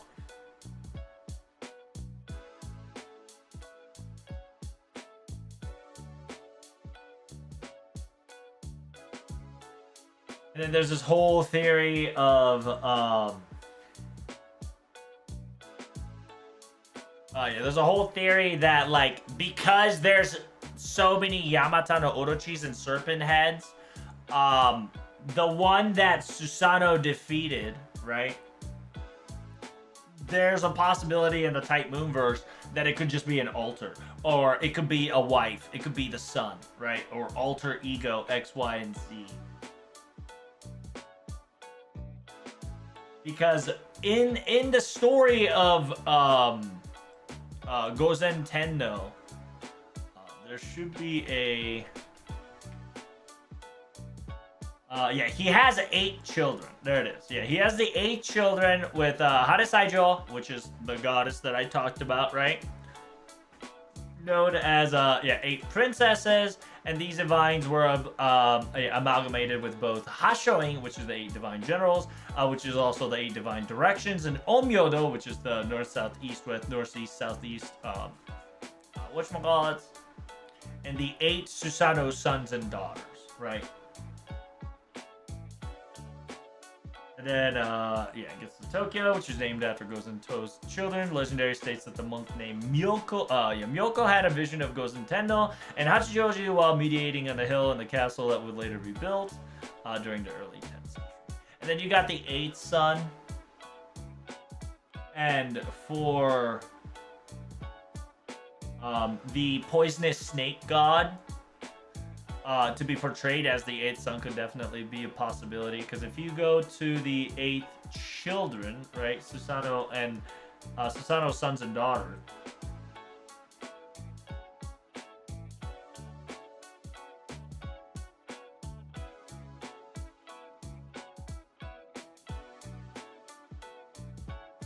and you know, if you guys do not know, Susanoo fucked. So it's very difficult to pick which character, which thing could be, right? Because deities identify as Susanoo's children can only be found in Izumo. Izumo's Fudoki, which is the 1, 2, 3, 4, 5, 6. And then you've got the Susanoo's children who are either born without a female partner or those mothers are identified are the following, right? And then there's within 1, 2, 3, 4, 5, 6, 7, there's actually a couple Himeis that triggers that. It's kind of conveniently wedged into the Type Moon that one of the poison princess, one of the poison goddess, right, could be one of these children. Not exactly in this name-wise, but just as one of the 8 children of Susanoo. Because remember, FGO kind of blends in together.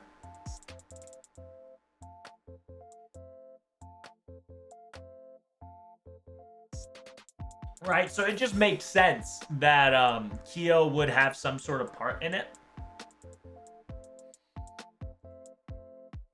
Which is kind of wild. Is that the Headless Bull? No, that's Gozu Tenno. Gozu Tenno and whatchamacallit is Gozu Tenno and the Ox King. Similar but different, right? Because what you're talking about is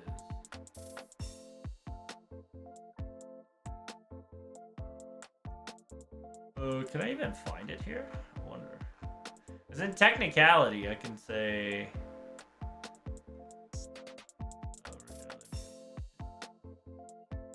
Oh yeah, there we go. Yeah, there we go. Yeah, it goes to Tenno, formerly India. You're probably talking about the ox-necked one right here. Well, we're talking about the story goes Tenno, which is this part. Unlimited tab works. That's right. It's gonna get a little wild here, so.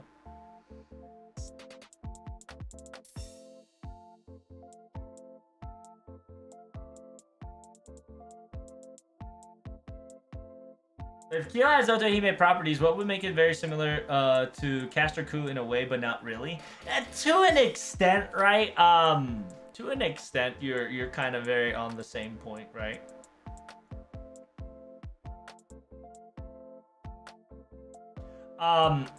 Castor Ku is a lot more complicated, just because we're talking about a actual, like, the entire Nordic shenanigans, right? But that's what I'm going for as well, right? The correlations and the relations kind of make sense. At the same time, yeah, like I said, she had a connection. During Shimosa, she resonated with Chio's serpent, which was the Orochi, which is a similar equivalent to Yamata no Orochi. And it is and the bonuses, right? Bonus characters that kind of gets to played in is Kintoki. Kintoki also is the son, right? The son of Dragon God, the daughter of the Demon King, father of America, quote unquote. really, not really, but you get what I'm trying to say. Mother of stories, right? Essentially. Tamamo, I think Tamamo is just gonna drop us a fucking lore bomb. I generally think we're about to get a lore bomb soon from our best girl divinity. Um, because I always think Tamamo cat equals Tamamo lore equals you know, hint and whatnot. Also father of inventions, right? Like these two are kind of fathers of inventions to an extent, right? These playing a role. There's a daughter of the inventor right there itself.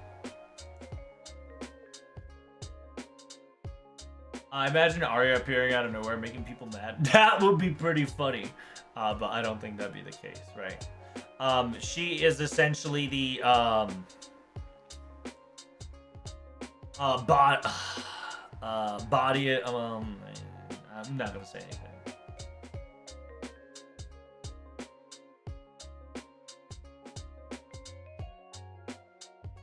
Because remember, once you become a 8 general god, right? Like once you become the not Susano. Actually, yeah, yes, Susano, but I have to go up. Go back to the his child shit. Yeah, right here. Once you become the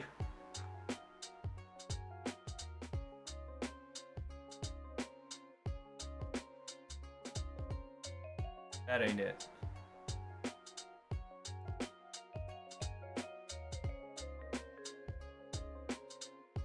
Ah, there we go. Once you become the 8 divine generals, right? And when we talk about 8 divine generals,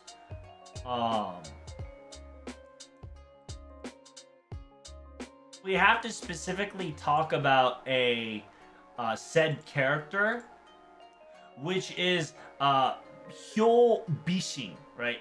Hyo Bishin is one of the 8 generals.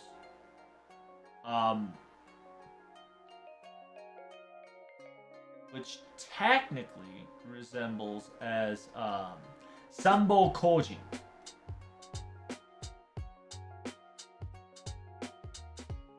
And then if you don't know what that means,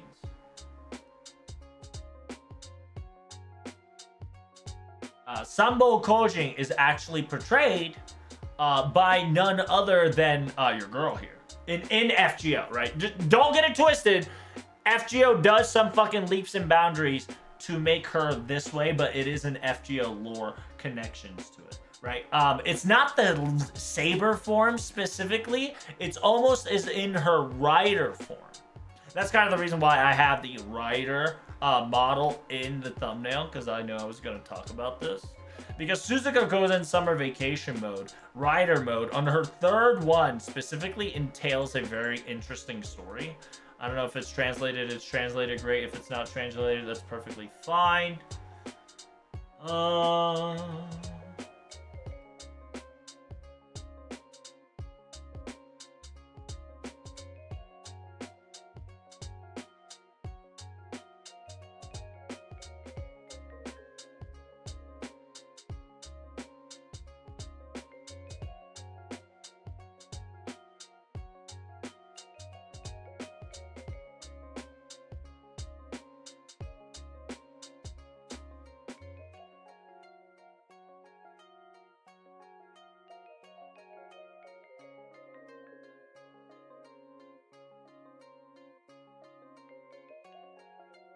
And the reason why I say that is because it could definitely represent Konjing, and I don't know if that's in English. Konjing, right, is a god of metals, right? It's a traditional Japanese cosmology and divination. Wu Jing, which is within the 5 elements. I'm not gonna go any further. It's gonna get super fucking long. But she essentially talks about she becomes the fast rider.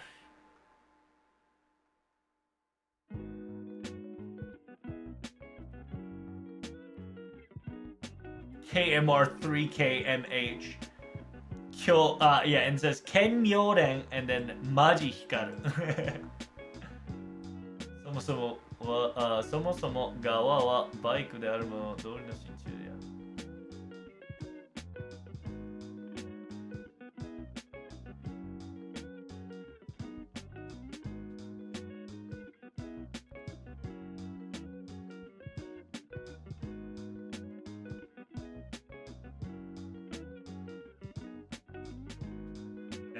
I have to go through the entire fucking thing, but just TLDR, Suzuka being a writer, has the capability of, Natsumori Jodo Korienten, aka the Midsummer Paradise of the Nimbus Garden, and the BF Super Summer, Supernatural Power, and Summer Flags. Right. I'm going to put it at that because if I'm going to talk about the Konjin, I'm gonna have to talk about an entire hour explaining the writer fucking side of Summer Suzuka. Which, by the way, I don't have MP5 of. It's quite depression, I know. I'll probably try to get our MP5 this year. If we can get it.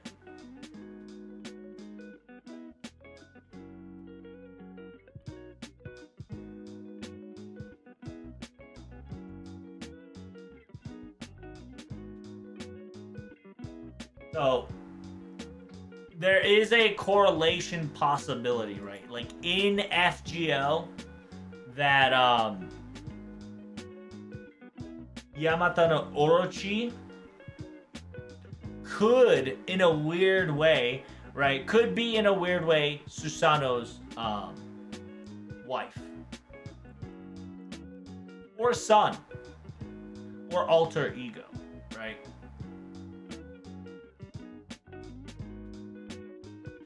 And in a weird way, FGO is so fucking convoluted in a weird way that until Nasu specifically says, hey, Susanoo was this guy and Yamato no Orochi is this guy, there's a son that is this guy, in technicality, right? This Gozen could just be fucking bitches, right? Gozen Tenno and aka your girl, Hari Saijo, right? The girl that gave birth to 8 of the divine generals, right?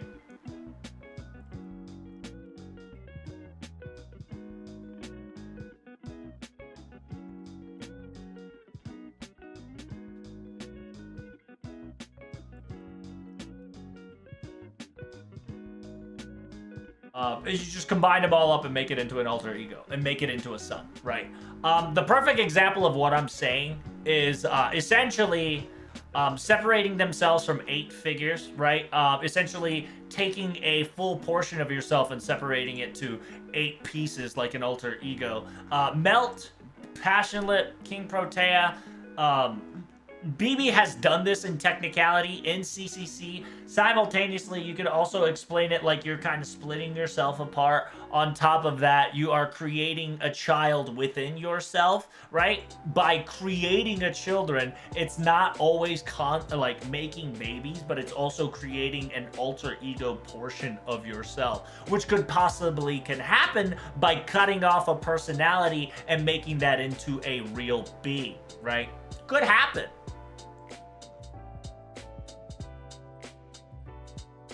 And on top of that, Shinjuku also proved it, right? Where did Shinjuku do it specifically? Christina, right? And making themselves kind of separated, but add something together to make something phantasmal composition, right? That's the word. A phantasmal composition creation. Essentially monster created, like alter ego BBs, right? But more on a lesser trivial manner, because BBs are like super high tier materials being mixed and separated into BB components, while Shinjuku proved that you can make a phantasmal particular compound that could happen, right? By combining the Phantom Spirit of Lobo and King of Krumpa and the Headless Horseman of the Sleepy Hollow which is also a fictional invisible man. Combining it all together creates Lobo. Voldemort did the first Horcrux, yeah? But you get what I'm trying to say, right?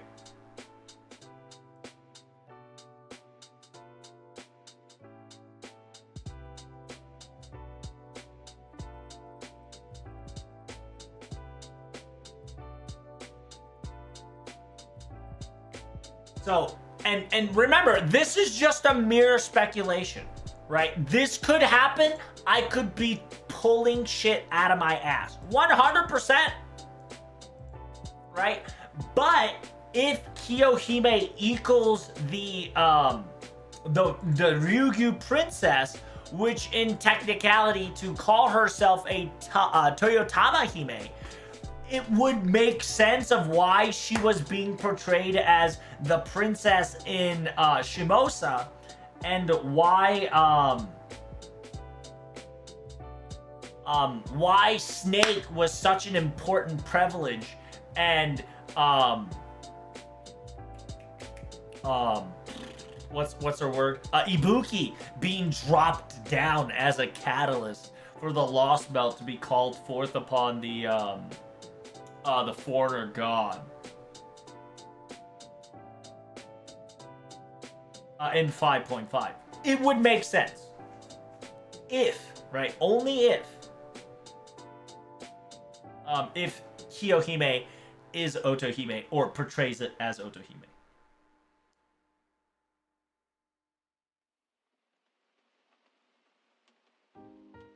And in a weird way, right? You ready for this big fucking brain twist?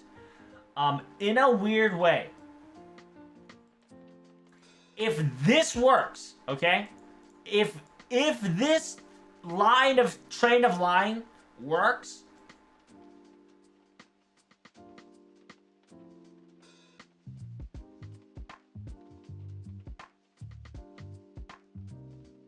you could technically bring forth Dragon God, and by bringing upon Dragon God, you can bring Muragon instead of, by bringing Muragon, how do I say this shit correctly in English?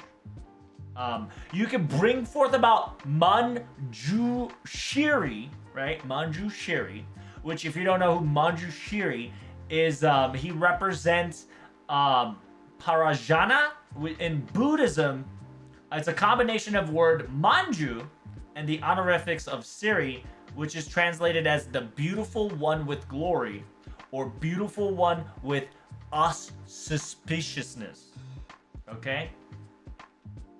Which means it is a youth or a prince.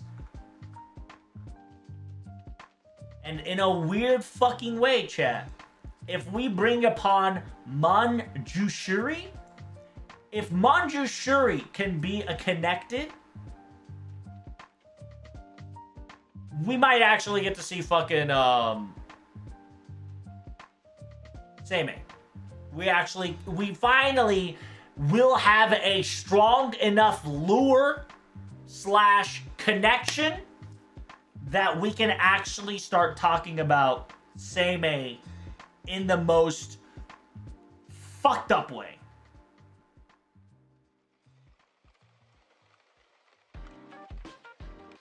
Because until now, right, the connection to Seimei was, oh, because of this, it's this, right?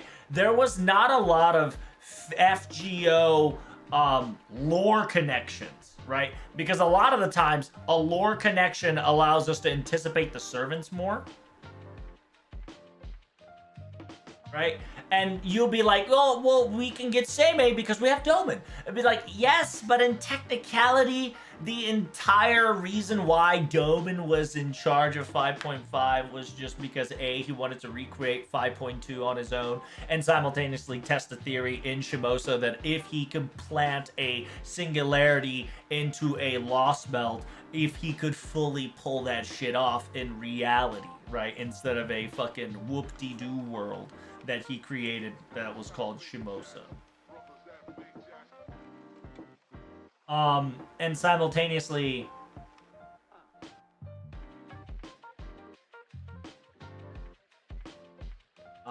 Seimei learned a specific circumstances. I can't remember. It's the teachings of. What was the teachings of? Yeah, it's the teachings of Manchuri. Yeah. Teachings of Manchuri from his teacher. Because if he learned the teachings from Manjuri, the Manjuri Shuri, right?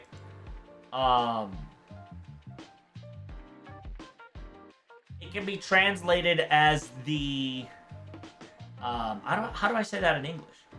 Sangoku Souden Iyo Kankatsu Hoki Nai Denkin Gyojuku Tokusho.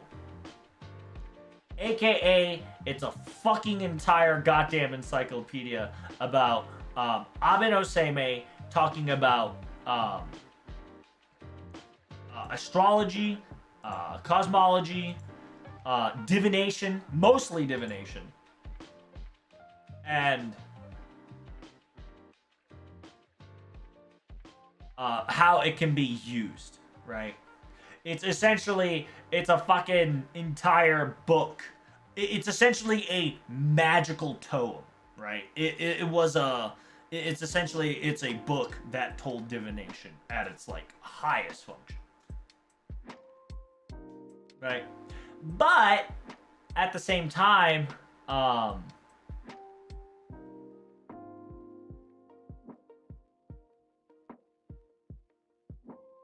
the terminology, right? The golden bird, right? The golden bird resides in the sun, right? And the representative of that is a scarecrow.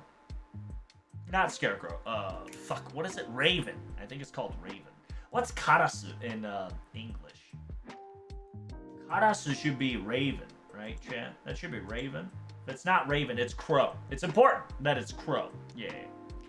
That essentially the golden bird resides in the sun, which is represented as a crow, right? AKA Phoenix. And bunnies, right? AKA bunnies reside on the moon. That's been a thing in Japan, right? Like, kind of been the saying in Japan.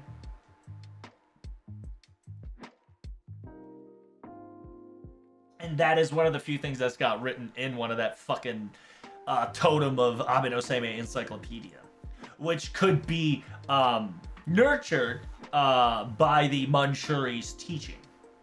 And like I said, it's going to be a super stretch, for sure. Super stretch, 100%.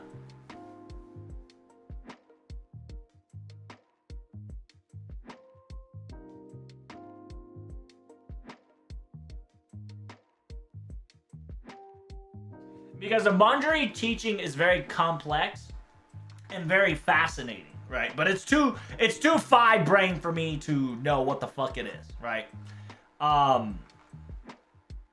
It's always about a story. It has so many fucking mantras. It's got so many variations. It's got so many possibilities. It's got poems on poems on poems about these teachings and what you should do and how it should be done. Essentially, before, when Abe no Seimei died, this book was kind of just created to create, it became like a literature book. Like I said, a totem, right? Totem for wisdom to pass down, to learn what really, like, divinity is about. And within this divinity, there would be stories about Kojin, aka the god of metal, and explaining the 5 elements, the Wu Jing, and yin and yang and all that shit.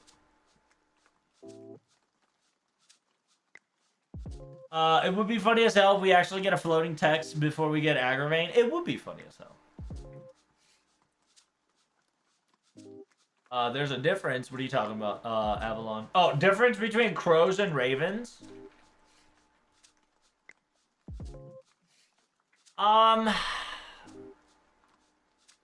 In actuality, I don't think so.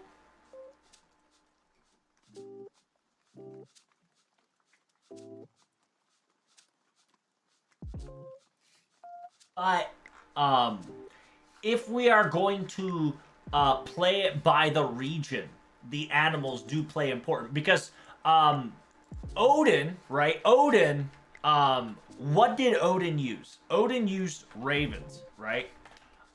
Just like Odin uses ravens, Abe no Seimei uses crows, right? The similarity is kind of there. And so, in technicality, the reason is not too much of a difference, but it's one of those things that while Hunging and Muin was a quote unquote Odin's crows, right, aka Tot, and Karasu, right,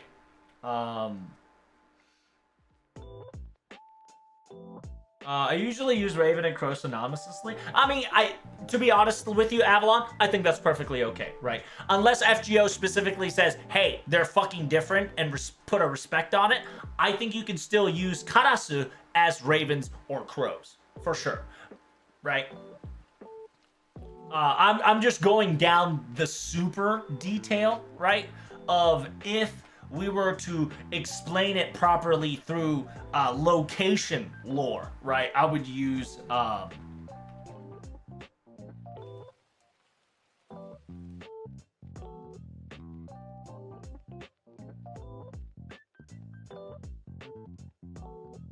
I'm gonna try something. If it works, it'd be awesome. I don't think it does. Oh, it does! Yeah. Fuck. Okay, so here. I quickly looked it up. There is a story in there's a story about Abe no Seimei and crows, right? AKA Karasu.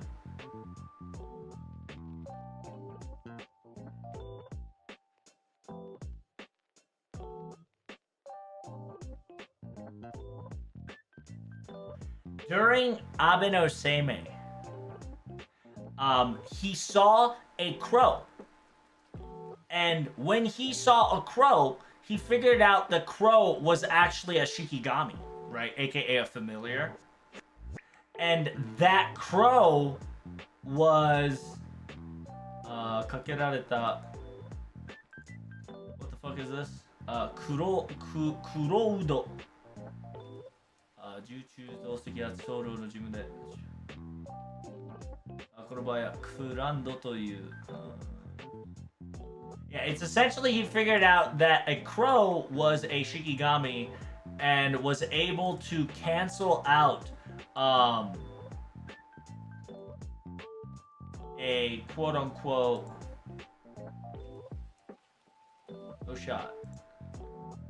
major general. The rank of a major general in the military rankings curse in one of his stories.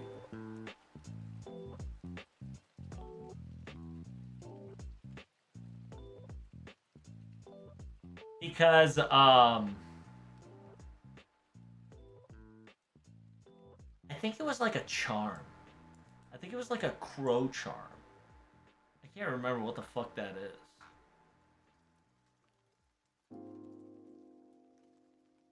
Oh, no. Yeah, you ready? Abe no Seimei, at one point in time, was talking to a major general, right? Major general got shit on by the crows. And that crow was a Shikigami, and its shit actually cursed him.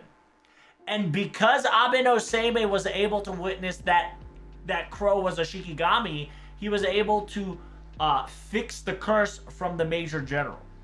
That's what it is. Okay, yeah. That's kind of wild. I ain't gonna lie to you.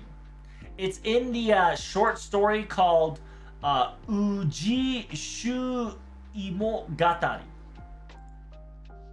I don't know if there's an English version. Yeah, Uji Shu Monogatari. Uji Sui Monogatari, which is a collection of Japanese tale written about the beginning of the 13th century.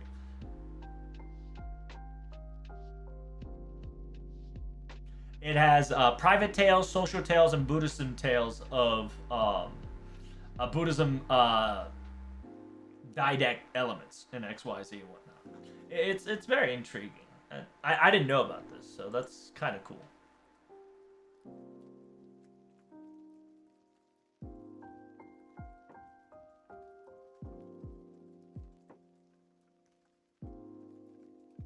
Gives a grade, gets shit on another meeting. Yeah.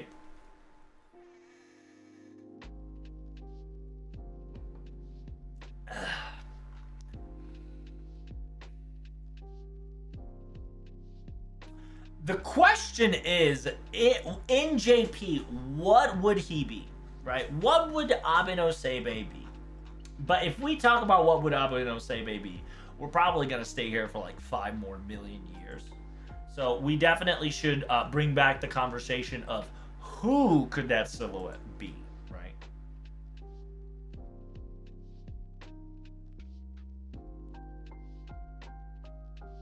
And I know, I went on an Omega tangent.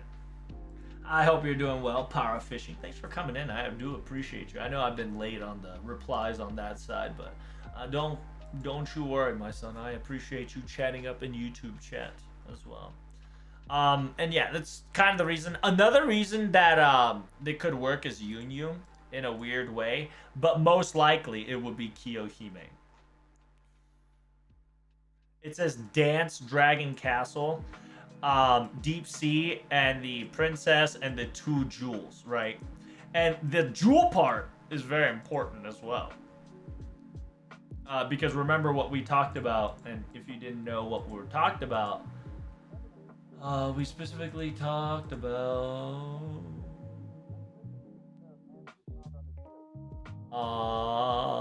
we talked about who? We talked about you. Yeah, Toyotama Hime, which is the goddess in the Japanese, who appears in Koji, Niho Shiki, also known as the Maternal Emperor. Yeah, so there we go. Her name derives from a Miko, which is a shrine maiden who makes rich pearls to attract divine spirits. In Toyo, which stands for rich, and Tama stands for pearl, aka rich pearl, right?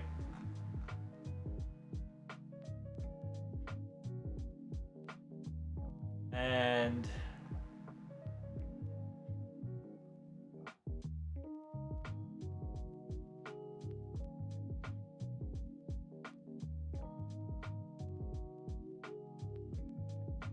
yeah, after she caught her husband witnessing her childbirth, her turning into a crocodile or an ancient shark or dragon, right? Nasu's probably using the dragon, the Tatsu part, because he's using the Nihongi version. A dragon was cradling his child, aka Gozen, right? Gozen Tendo. And after catching him spying on her, she was utterly ashamed that he broke his promise and able to forgive Hori. She abandons him, and then their child returning to the sea. Following her departure, she sent her younger sister Tamayori, which is a jewel good, to help raise the child in her absence, right? As Uga Yafue Kazuki grew of age, he married into his aunt, eventually conceived a child, which is Jimu, and Jimu is essentially the first person of Emperor Japan. Which Jewel Good and Rich Jewel kind of have that similar meaning, right? Yeah, Toyotame Hime with her younger sister, aka there could be another Kiyohime. If it's not another Kiyohime, it'll be another variant of a sea serpent, right? Which most likely could be Melisande. I don't know for 100% sure. That could be the possibility.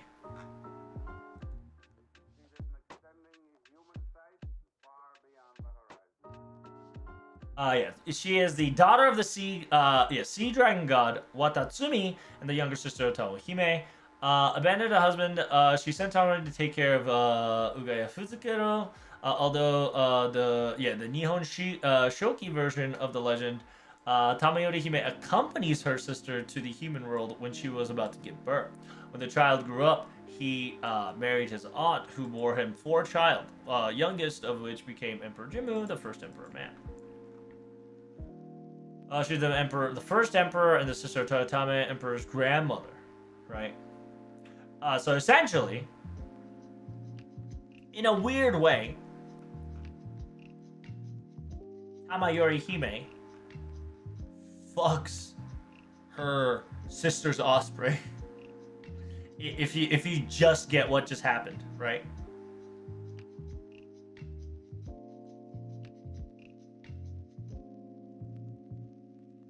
Because the son gives birth to Emperor Jim, which is the first emperor of Japan.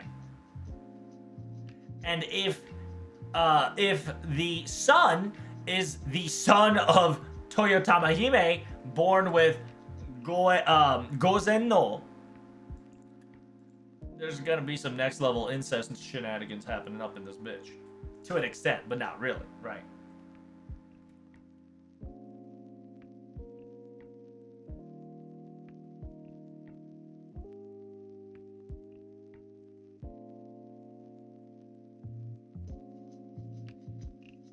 And then, yeah, interestingly enough, this one specifically says, hey, you shouldn't consider Tama Yorihime and Toyotama Hime as sisters, but same sides of the same, two sides of the same coin, right? They say they should be considered as a aspect of the same single deity.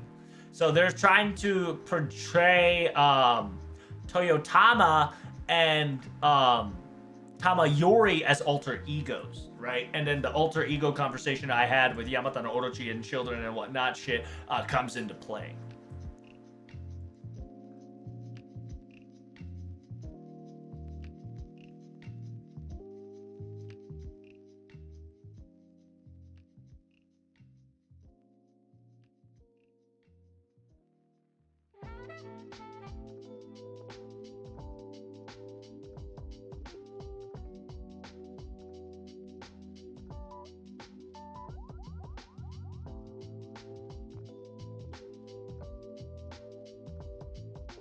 And then, yeah, then it goes to talk about the,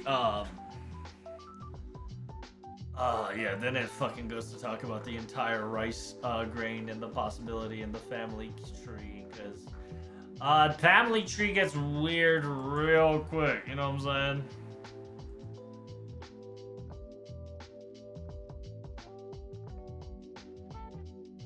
Because currently, we're talking about right here. Okay? Currently, we're talking about right here. And notice some sausage going on here.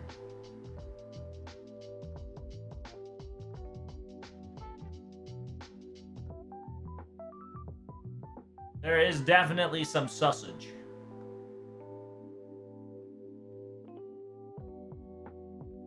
Because already here, right, there's already an incest going on.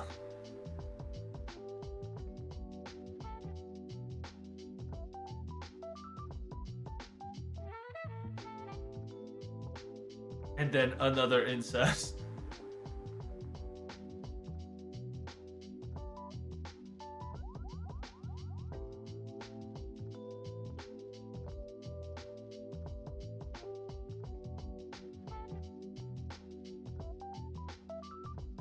Well, Kiyohime have a costume as Otohime. It could definitely be a possibility. So Koya became Tamago no Maya? I actually like that. It's pretty funny.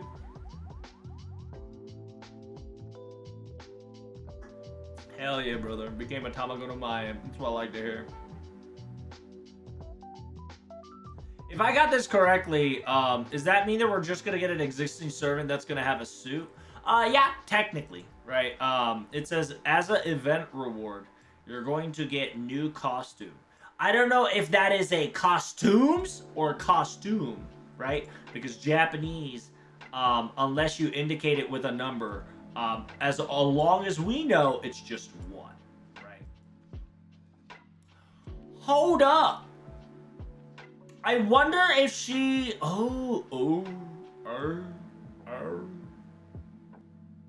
And now that begs the question. Is she going to be Toyotama? Or is she going to be Tama Yori? In technicality, if we want to specifically reach for the name, It should be Toyotama Hime.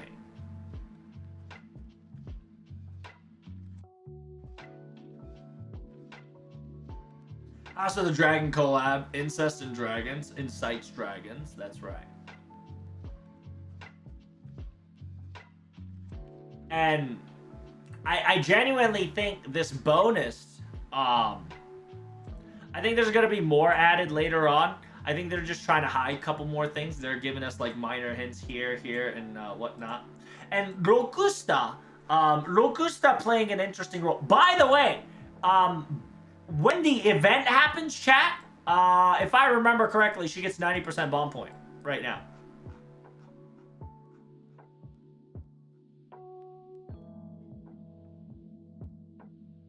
If I remember correctly, currently, if you want to bond Rokusta, she will skyrocket in her bond. Because of how much she is currently being pepegaed.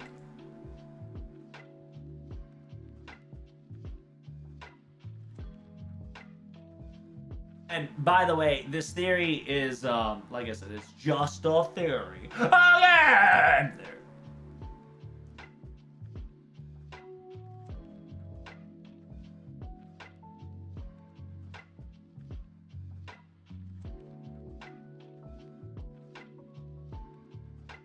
They explained the shrooms? Oh, fuck.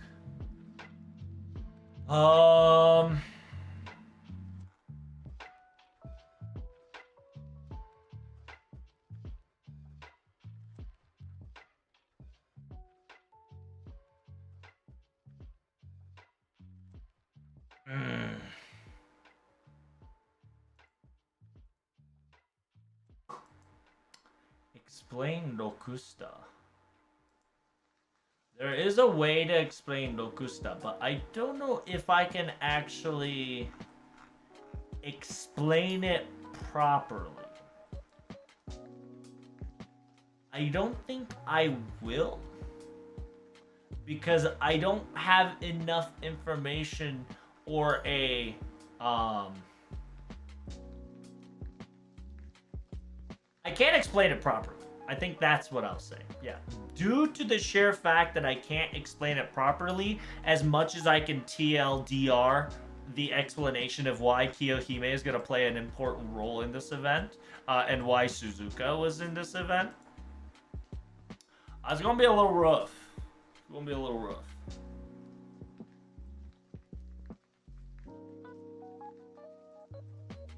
Now I'm your aunt, you can't refuse me anymore, Master Kick. Couldn't take the mother spot, took the aunt spot. That's kind of fucking hardcore, I'm not gonna lie. And knowing Kiyohime, right? I definitely see that she'll pull some shit like that. You know why?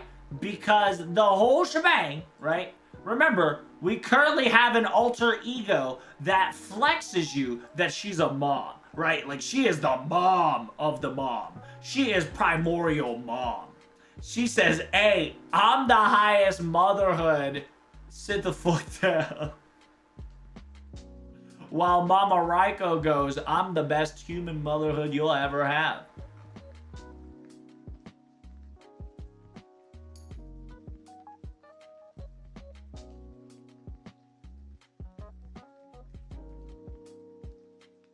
Oh yeah, he did talk about he was fucking fighting Ishin. Wasn't he? That's a fucking, like, nice throwback.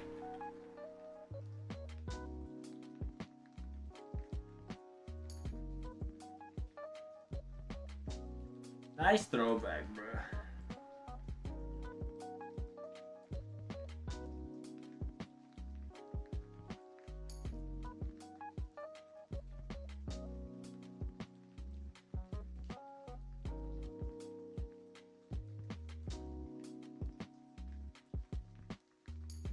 I remember that part. I can't remember it exactly, but I remember Nasu talking about playing Sekiro and was triggered at Ishin.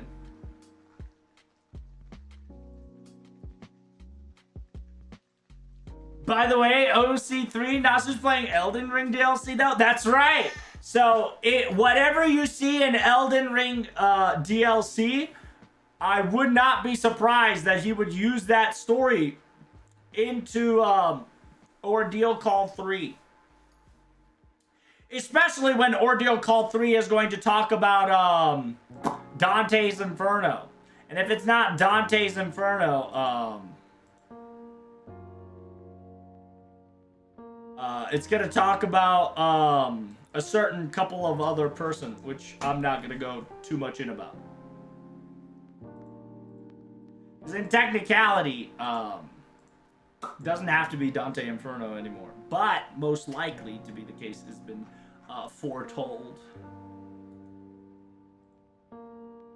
How many letters do we have left again? I can't remember for the life of me.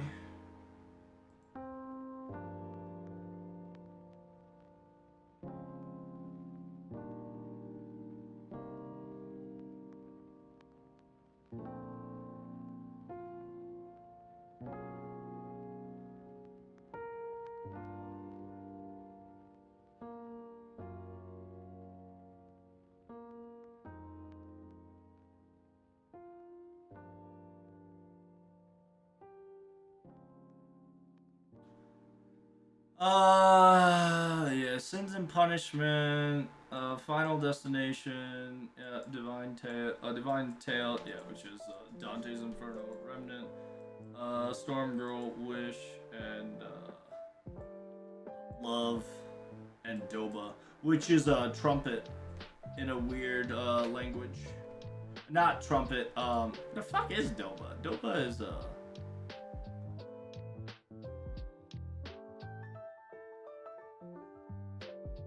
oh yeah, it's in I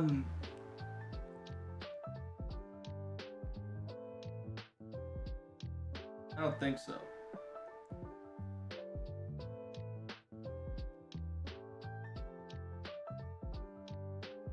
Fuck is this place?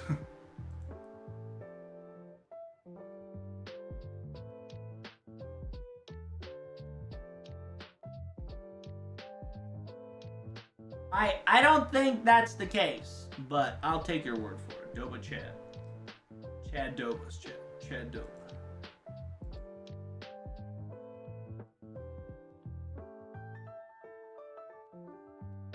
The image was so funny because it was his avatar with a controller looking at the reader, and there was a vignette saying a station is death with a death kanji. Oh yeah. If you got a picture of that, I would love to see that shit again. That'd be cool. I can't remember that exact shenanigans, but yeah, it was kind of like a funny thing. Doba Chad landing on Chads. That's right, landing on Chads. Final topic on this, right? Essentially, most likely be a Kiyohime. Since we technically don't have a lotto, we'll most likely are gonna get a lotto? I don't know for certain. But the sheer fact that, like, these two are kind of coming into play, right? Simultaneously, it is a Fuyuki requirement, which is very easy. Last time we had a lotto event was during around, like, a month ago. Right, around a month ago, we had a lotto event that was Funkaruri Ilia Castle, where we, even though technically it's not a new servant, it's technically a new servant called Kashin Kojin. So we'll either get a rerun of Kashin Kojin, which is most likely not happening anymore. We might actually just get that, right? Instead of getting like 5-star bride Nero, we're just gonna get a Kiyohime costume. We might get more costumes, don't get me twisted. And at the same time, we might actually get new servants, but right now all we know is that there is no new servant as of yet, right? As of yet, there's no new servant. Simultaneously, Kiyohime looking girl kinda playing a big role.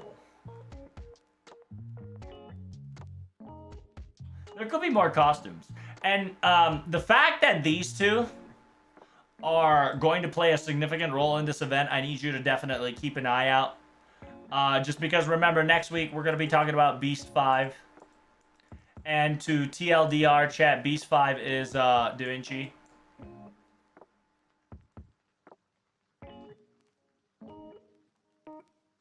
Beast 5 is Da Vinci. Remember, it's theory. It is a theory, and I will break it down for you next week. I don't have it out, but I saw it a few days ago. Alright, that's cool. Any questions so far, right?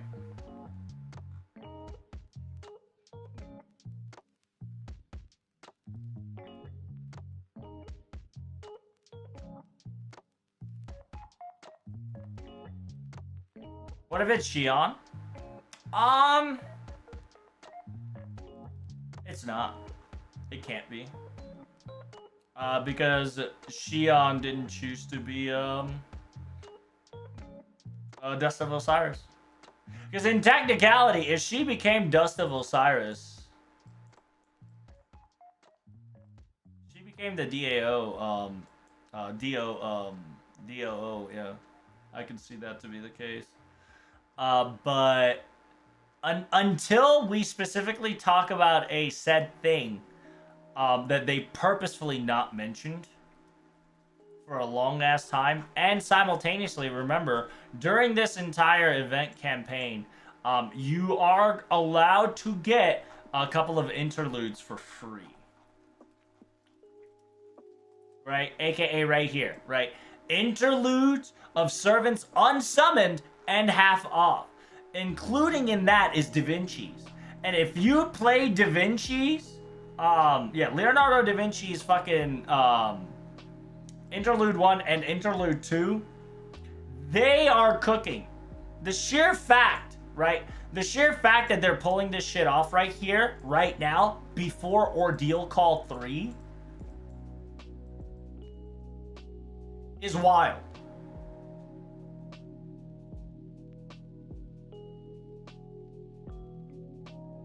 Who says that she ain't a Dust of Osiris, but not a Dead Apostle?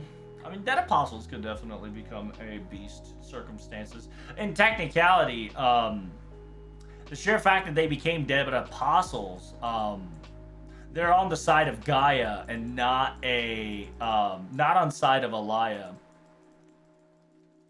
which makes them not beast candidatable. In technicality, they will be evil of humanity, right? They can be evil of humanity, but they won't consider themselves as a beast. Because they don't love humans enough. Right?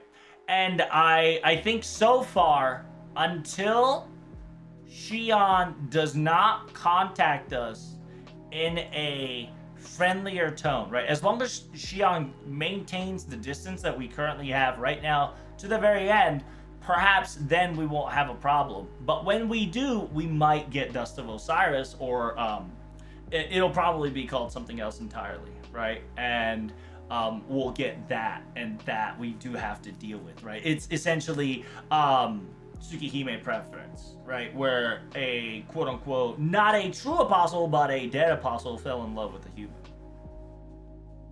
Which we'll have a whole fucking discussion talking about the capabilities and possibilities of that. That sounds like another love psychopath story at its finest. Other than that, yeah, the Da Vinci story is going to be lit. At the same time, I might have to reread Thomas Edison's interlude. Can't remember. Sarakata Kintoki Berserker's interlude is... I might have to look into that again, too, because I think that one also talks about his dragon veins and talks about his origin. While he is Sakata Kintoki, he is both Genji Kintoki and, in a weird way, plays a fairy tale Gintoki. Tamamo Cat. Oh, yeah, you bet your sweet ass I'm going to read these interludes. While I probably read them already, Rereading the Oracle's fucking warning is always a good thing to have. And at the same time, Kiyohime Berserker, I think definitely we'll talk about more about her, which would be very intriguing.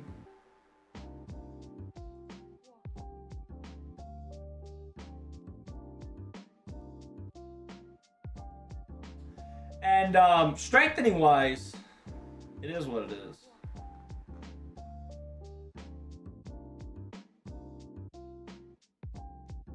I like they used Say unhappy face for super success. What are you trying to say though? What you mean by that? What you mean by that, devs? Why are you so unhappy to give this servant bonus?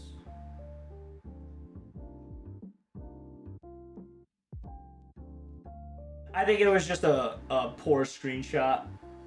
Right, I'm just memeing.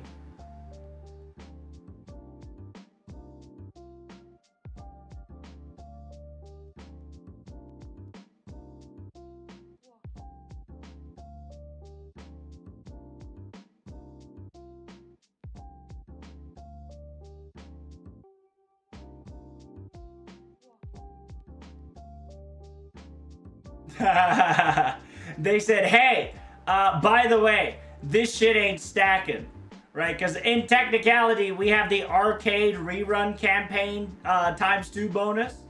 And there's going to be a day or two, or an hour, to be perfectly honest, of intermingling of this ×2 and this ×2 mixing.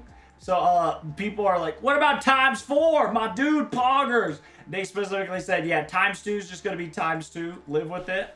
You ain't cheating the system, bitch.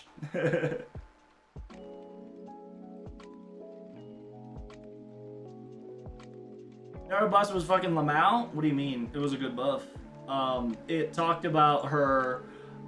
It brought her thrice setting sun into 666 memes, allowing her to have the 666 motif in all her shit, which is good. Which is good. Which is good. Did that make her OP? I don't think so. It's just in technicality, they should have done that shit in the fucking first place. But it is what it is. Right?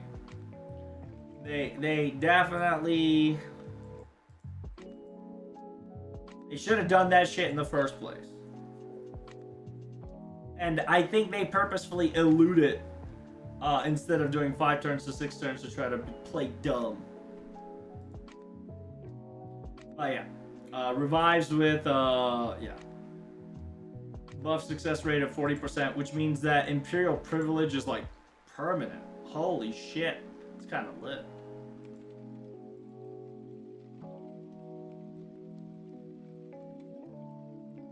MP damage up by 20%. But this is on Guts activated buff. It is what it is. Oh, that's kind of fucking disgusting. Removes defense on defense.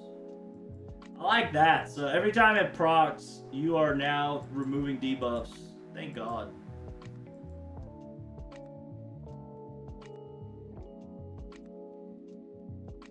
And you get a 50% MP gem for 6 turns. I don't know. Looks pretty good to me. I almost feel like you could just loop with her now.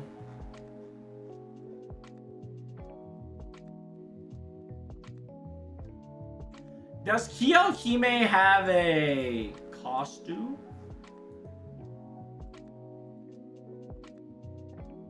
So this will be her first costume. Nice! I'm back.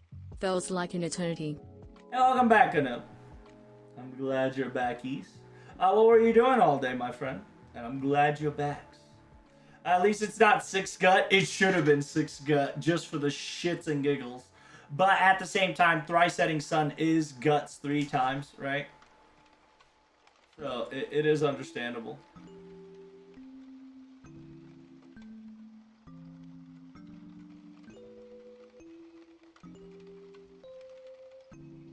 But the buff's so big, it's not gonna fit inside the hub. I can see that. Yeah, I can see that shit to be true.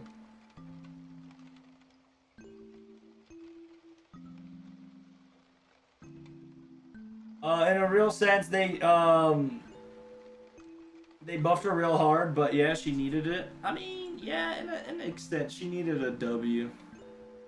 In a weird way, Nero plays a very significant role in FGO than current OG Saber does until next year, right?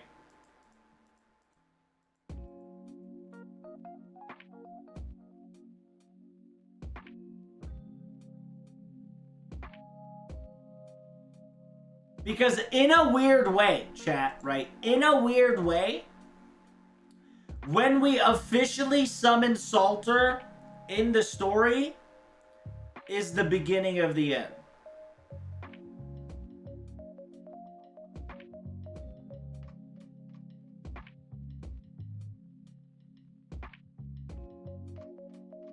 Narrow Loop and Unlimited Ubu works. It could. It could.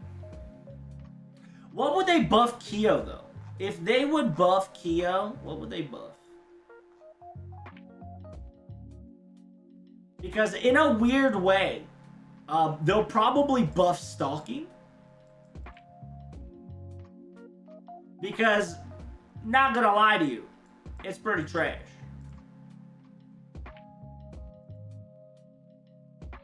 And Shapeshift actually changed for the better. For her, at least.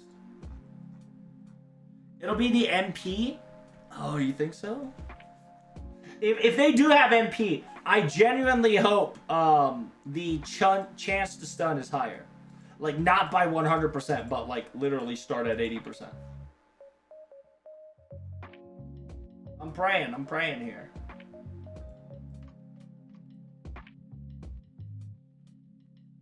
Because I think Stalking will be renamed into something else. Because I think I think that in the eyes of the shareholders, this looking kind of sus, right? I think Kiyohime is going to get... Best case scenario for our girl here is a costume glow up, right? A costume glow up. On top of the costume glow up, she gets a buff. And then on top of the buff, she gets a animation update. Right? The AU. The big AU that FGO keeps FUing us on.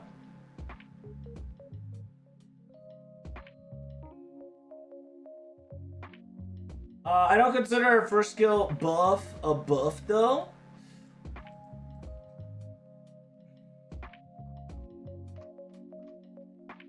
Yeah, I can understand that, right? Like, they essentially said, okay, we'll give her straight 30, right? We'll give her straight 30 to kind of straighten her out. But at least she does inflict spread damage for 5 turns. Which, if you have a burn card on her... I think that'll play significantly well.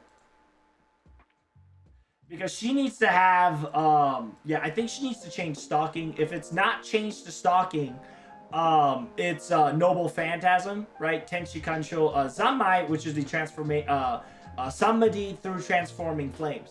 What they should do is, what they should do is, add, right? Add her buff. Add her buff.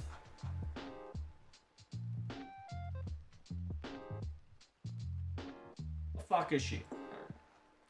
It's either add her buff, where essentially you do extra damage to enemies with burn status, or, right? Or you would treat the burn status as a ticker damage symbol, like we do with Kama. Right?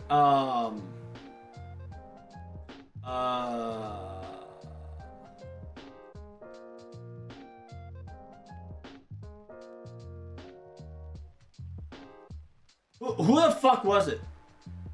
I can't remember.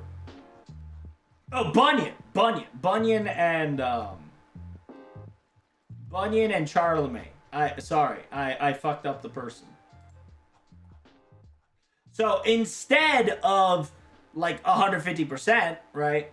It's each burn stack that Kiyohime has, max to like 10, you do 5% plus 100 plus N damage to it.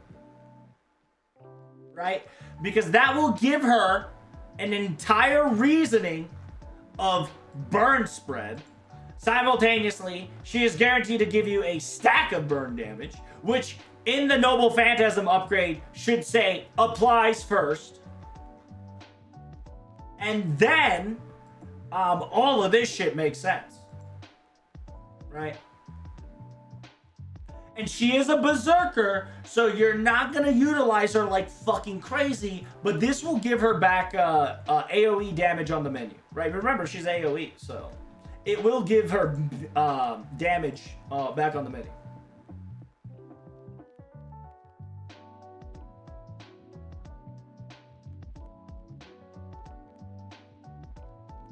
I think her third skill should get a buff. What would the third skill buff be? Colored Flamed Kiss. Flame Colored Kiss. Remove zone debuff. Increase Buster performance by 1 turn for 30%. While I do agree with you, right? I think either Stalking or Noble Phantasm just needs to get revised a little bit.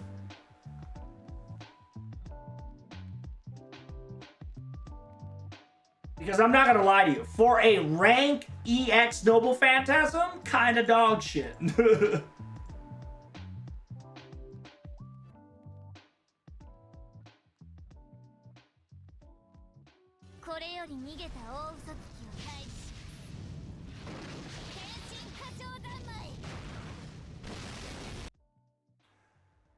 I think they could give her 3 of the following. Give 3 the following: 30% battery, 3-turn buster up, plus a power mob versus burn. Damn, that's a lot to throw on a fucking. That's a lot. That's some waifu bias right there, my friend. I think she doesn't need the battery. Get away from the battery, and then I think buster up plus power mod might be a better idea. I just don't like everybody and their mom to get a fucking battery. I just don't like that. That's about it. It has nothing to do with you. It has nothing to do with Kyo. I just hate the concept of battery because it's such a fucking easy cop-out they're giving away these days. You could remove the power mod. I don't know. I like the power mod. 3-turn buster up with a power mod, kind of lit. Kind of lit. And she gets to debuff herself. She gets to clean her debuffs. It's kind of lit. I like that. I like that. Rampy could need as well, but I agree. I would like also for her to be farming, and no battery isn't helping. I mean, EX means that it's unmeasurable or unique. Well, listen. It is a abysmal damage that maybe stuns and gives burns. That shit ain't unique. or unmeasurable.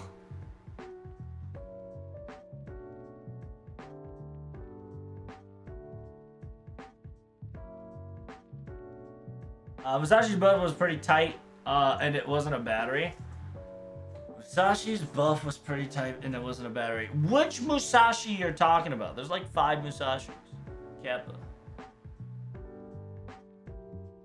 I mean, lore-wise. I mean, I guess.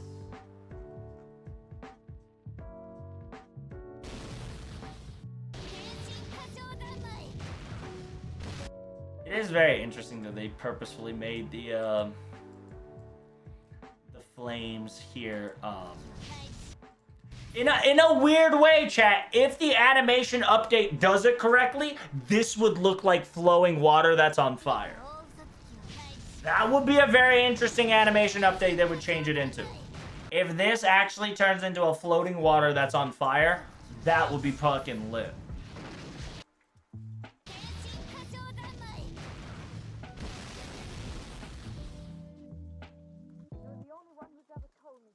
Summer one. AA skill is EX. It's just a 7-turn cooldown with gut heal. What y'all talking about? What, Berserker? Berserker Muchachi, who was in Las Vegas and somehow got 3 fucking whatchamacallit? 3 fucking holy grails in Las Vegas. Like, where did we get 3 grails in Las Vegas again, chat? Wonder where it was, huh? Very smooth. Very similar place.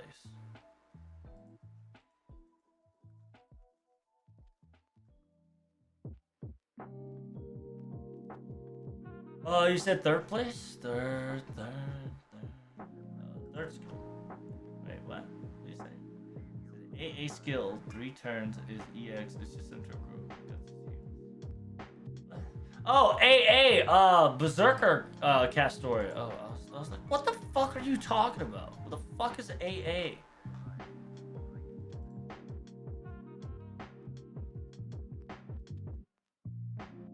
Talking about Arjuna Alter? Man, listen, Arjuna Alter, his existence is EX, brother.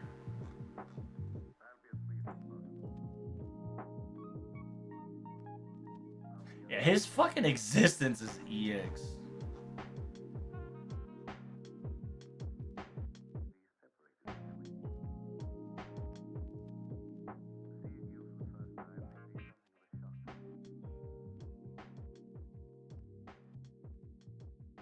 Also, her animation itself was nice. So wait, we're talking about Musashi's buff was pretty tight. Wasn't a battery. And yeah, we were talking about Musashi's buff. Then we got fucking sideswiped by a fucking Arjuna 3rd skill. Oops. There's a whole debate about what I just did there.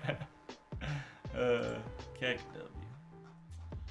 You talking about our noble phantasm?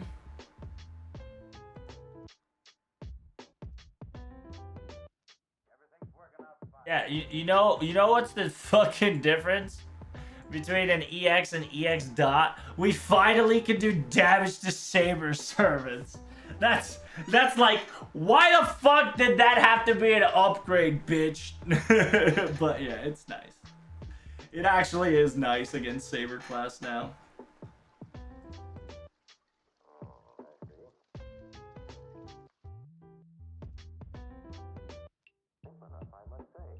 Which, by the way, chat, fun fact, there's 5 elements behind Muchachi.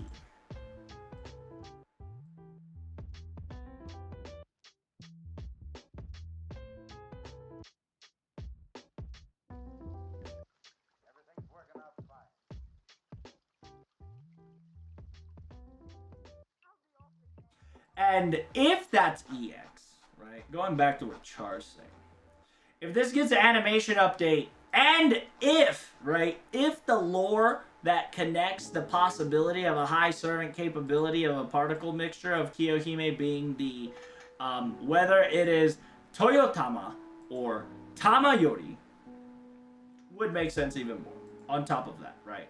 And in technicality, this should allow Kiyohime to get a folklore attribute. She should get a folklore attribute. And an animalistic servant.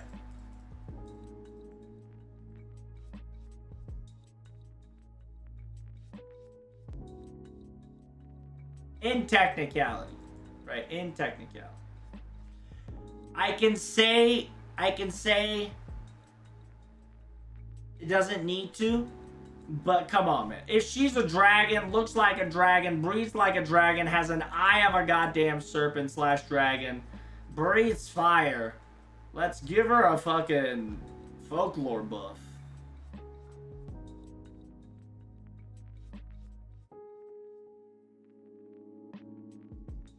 Her entire existence is a folklore, though? Yeah, I know.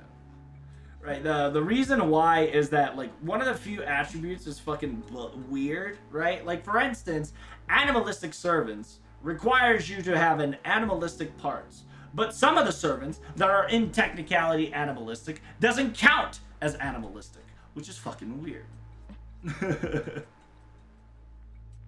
Which one's the example, chat? I forgot. Who is a character that is an animalistic that is not getting a buff? Oh, that's fucking right. It's goddamn Suzuka!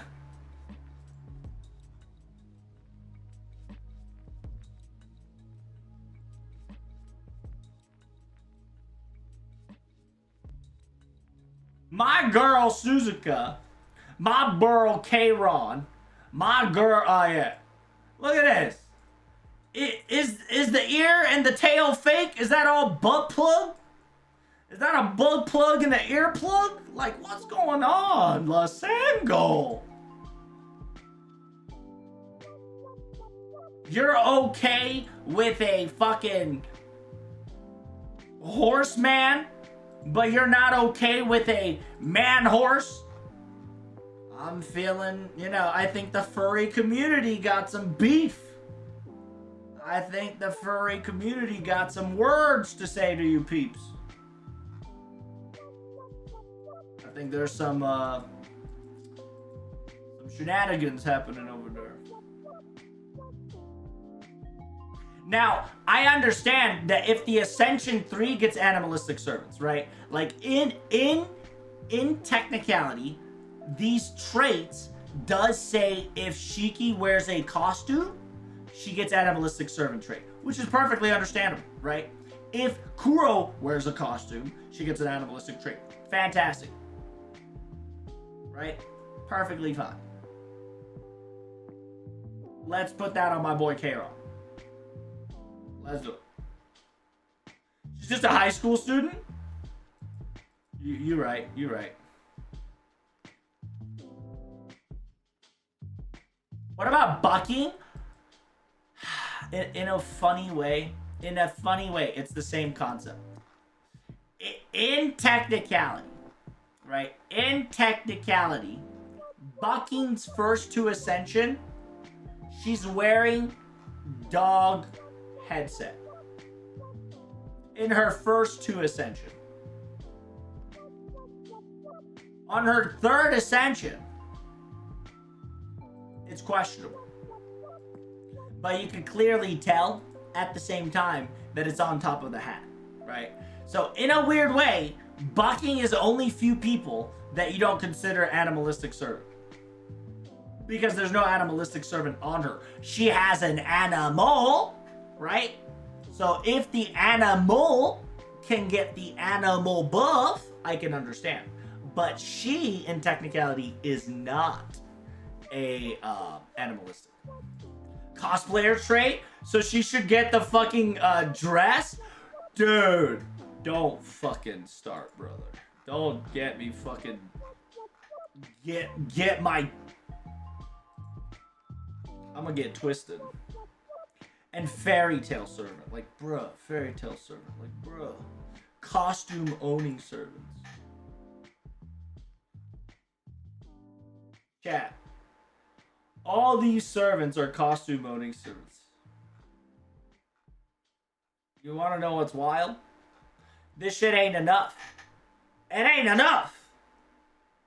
We have over 400 plus servants. And this is how much costume we got. 1 scroll worthy. Crazy. I'm losing my mind. This ain't gonna making me lose my mind.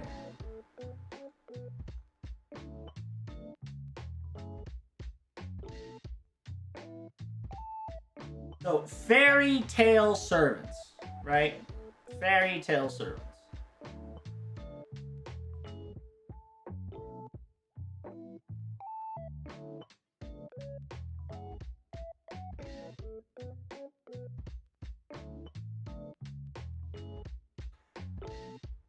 Half of them are narrow. True. True. We only have 111 costumes right now. Yeah, half of them are narrow. That's pretty good. That's pretty good. Who's missing in this trait, chat? You guys know?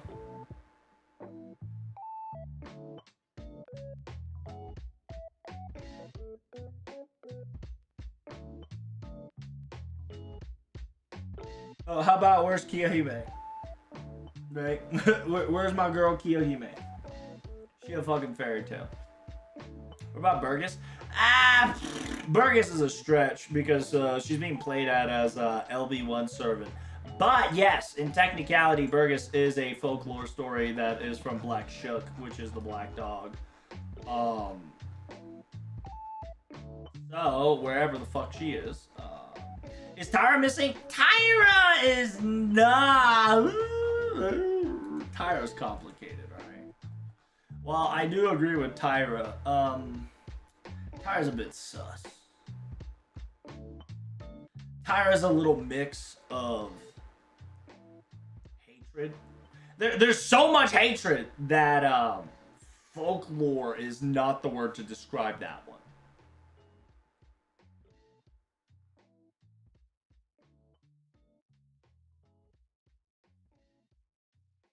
And there is a difference between a fairy and a folk tale, right? Fairy tale. It should say low-key folk tale instead of a fairy tale, but a fairy tale versus an actual fairy is a little different, right?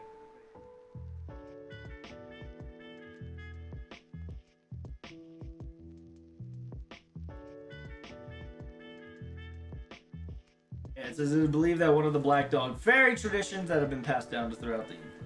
Now, if it said story, right? Like for instance, it says English fairy lore as well as Lost Bolt written, right?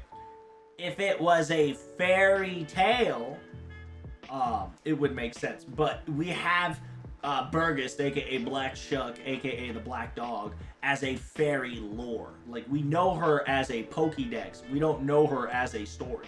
There is story about her because we have the Pokédex for her. You get what I mean?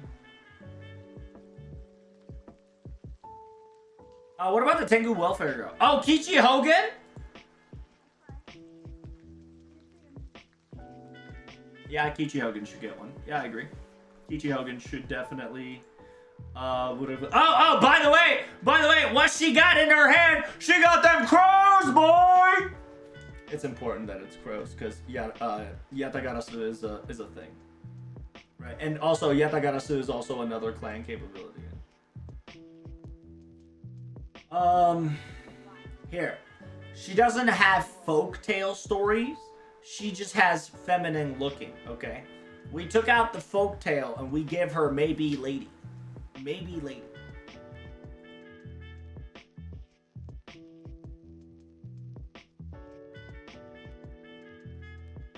But in a weird way, she should also get animalistic traits. Technically. But at the same time, if she is not embracing her folklore side, I understand why she is more humanoid, right? And like she's technically non-humanid servant, but she is acting like a humanoid servant, right?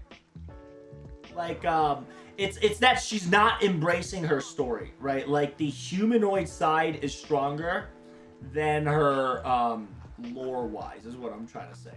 Because in a way, she's a Tengu, right? And because Tengu is a shapeshifter. If you want to know what Tengus really are, they're just shapeshifters in Japanese. They're a fucking trolls. That's what they are. And that's why she has a trait called unknown, because A, she's a shapeshifter, B, she can form a penis, C, she just wants to look like a girl in this form because she wanted to. You'll probably say it somewhere here. And her, right, she actually has a story, right? And she has Legend of Tengu, of Kurama, etc. And then, yeah, gender currently, physical body is female, so technically she is a female, but she can change her appearance and gender at will. Current form is her most frequently used one, but apparently her most impressive appearance is different. It's probably big dick, red nose, right? You know what I'm saying? You know how it'd be. It'd be the big dick, red nose, caca.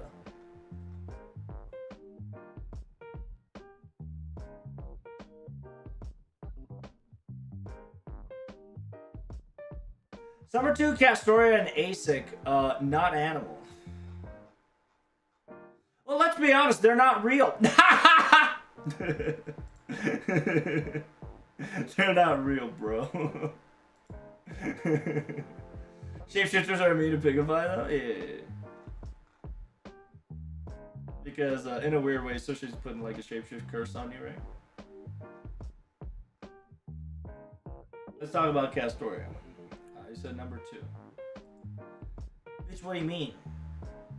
She's clearly wearing a bunny helmet, right? She's got the Alice in the Wonderland motif, but that bunny ear is clearly a clip-on. That is not a animalistic trait. That is a... You know what? I actually can't say that because Shiki's also a clip-on.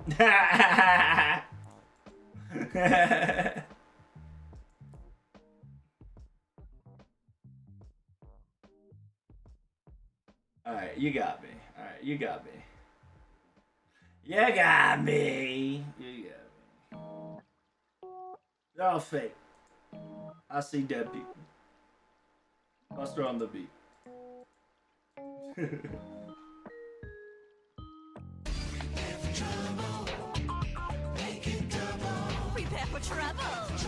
follow? Anzel, thank you so much for the follow. Reno Cappuccino, thank you so much. By the way, enjoy these follow alerts and subs while you can, because I think in about next few weeks I'm going to turn the music off, because I've started to notice that the music side of the follow alert is A, loud, B, it's getting copyright striked, which is fucking wild.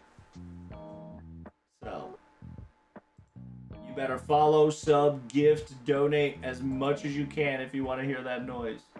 I'll probably nerf it to like simple stuff. So like you know, like whenever you follow, you hear like the meep noise, like in the overlay special one. It'll be something like that.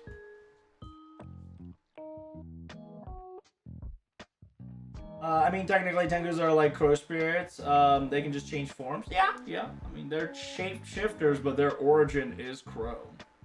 And crows can mimic voices, right? So in a mystic world or in an era of gods, a talking crow was a shape-shifting crow, because as long as you couldn't see the crow talking, you almost thought that a person that you probably knew or somebody was talking, right? It's the Schrödinger catch-22 scenario. You're not attached to a body, give them a cosplay trait. Wait, what are you? Hold up. Are you fucking saying that they're not? Wait, what the fuck did you just say? Are you telling me? Oh, I see. If it's not a animalistic, throw it into cosplay. I gotcha. Things are clicking. I was not understanding what the hell y'all were saying. You can clearly tell, right? They forced Shiki by, like, there's no fucking... those ears are jammed in, ladies and gentlemen. Zoom in on that bitch. That is a jammed in ear. They said you manifest ear now. That is no headset. But in a weird way, it considered as a, it doesn't consider as animalistic. Oh, really? No, it should. Fuck you mean? Alright, so costume owning. Out of the way. Fairy tale. What the hell is animalistic? Animalistic. No, this is called, wait. Fairy tale, costume owning. Get out of my way! There we go. Fairy tale, costume owning, animalistic. So, animalistic, costume owning, fairy tale. Alright, now all the ducks are in the row. Fucking finally. Let me delete the rest. Oh, Jesus, I just... Ah! So many tabs. Help. Help me. Alright. There we go. We got it. We got it. Those bunnies, bunnies are yes. It is animalistic characteristic servant because they are jammed in the head. Correct. That is correct. Bunny has an animal trait for costume, but those here are fake.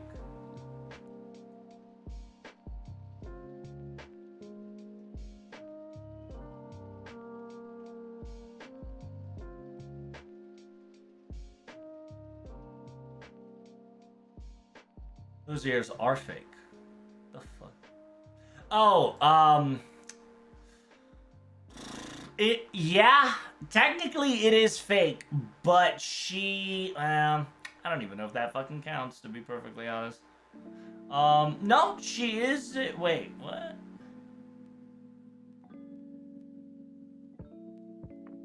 Interesting. Costume 1 adds an additional trait called animalistic trait.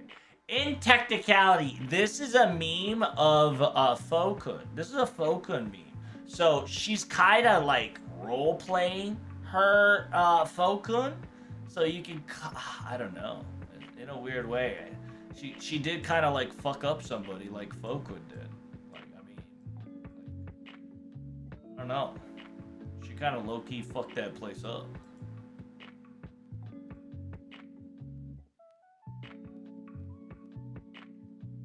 But yeah, that is weird. Because that Bunyan's costume is a super fucking meme to Katha Plague, right? Fokun, primary murder. But you're right, it is a costume, but it somehow has animalistic character.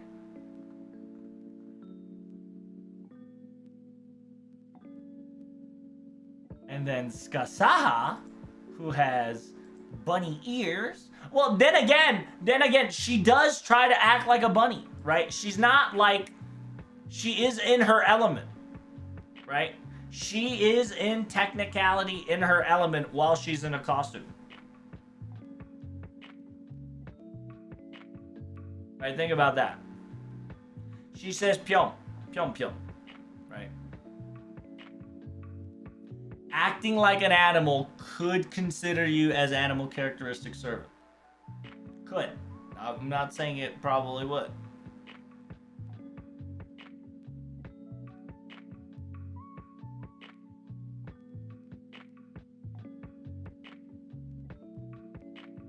Because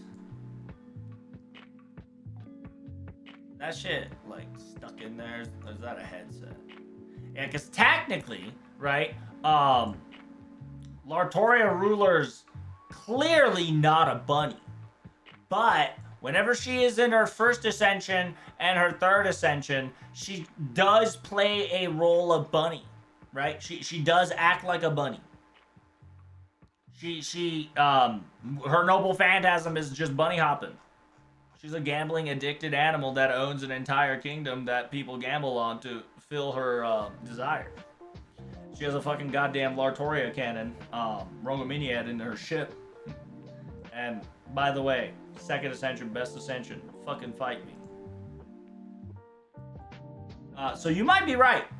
I genuinely believe playing an animalistic role will consider you an animalistic character if you have a fake costume.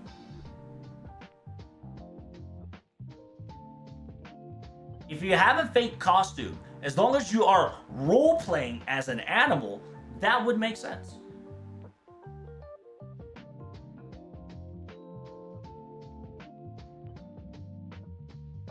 Because then, that would make also sense that,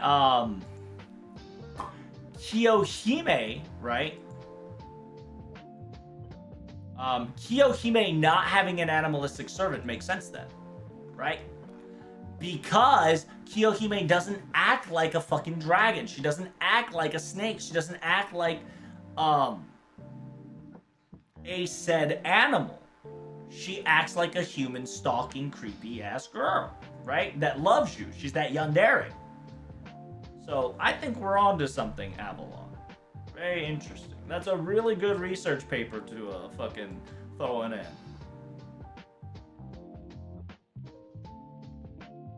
Oh, what's funny is that child servant trait, because it's Ilya thinking, oh yeah, this person's a kid. Child servant trait, not the biggest judge for a trait.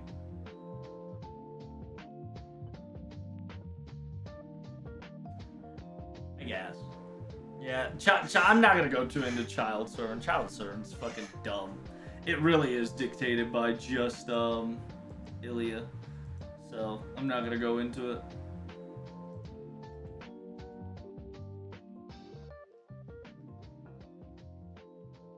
In reality, they just forgot to add it. Who knows? Maybe the animation update will add that trait. It'll be quite exciting either or, right? But currently, this theory works, right? If you are an animal, in technicality, if you don't act like an animal, you're not considered as an animal characteristic trait. Right? And even if you are not a human, as long as you have the costume and you act out your costume, in technicality, that would allow you to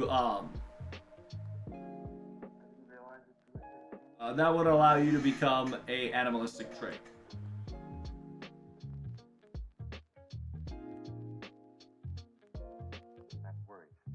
This animal characteristic shit sounds like Anakin not getting granted the rank of Master in Star Wars. True.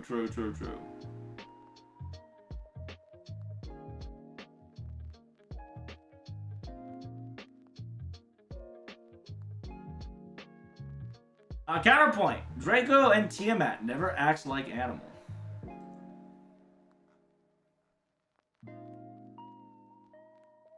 Draco and Tiamat, they do not act like an animal. Counterpoint.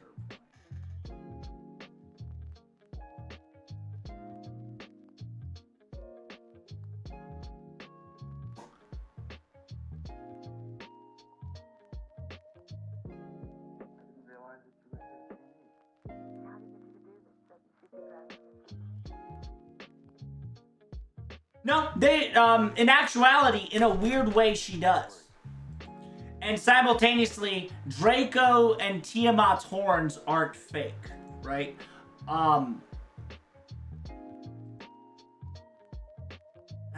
No, but this also applies to Kiyohime as well. Because Kiyohime's horns technically aren't fake. No, actually, it is! Oh, fuck. Kiyohime's ears are fake. Oh, shit. There's a whole meme about this.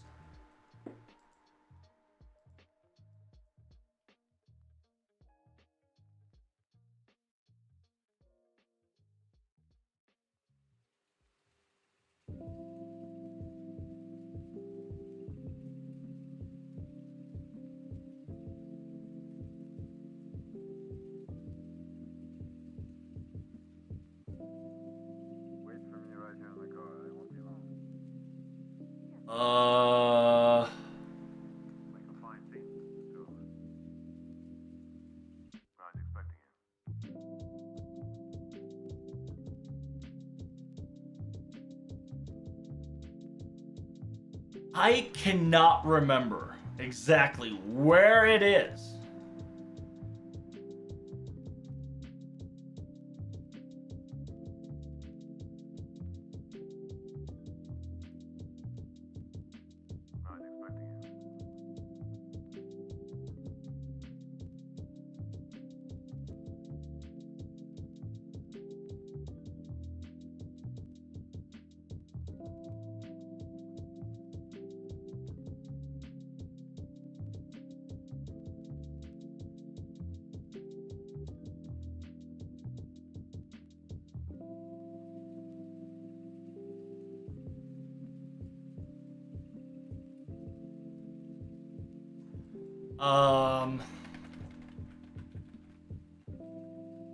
Wait for me right here in the car. I won't be long. Not expecting it.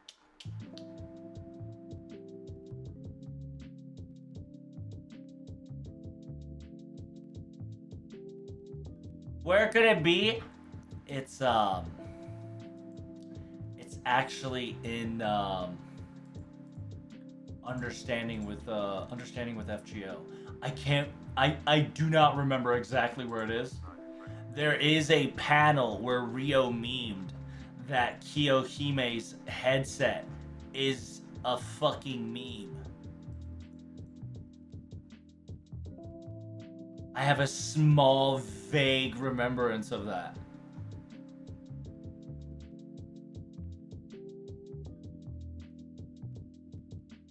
Not expecting it.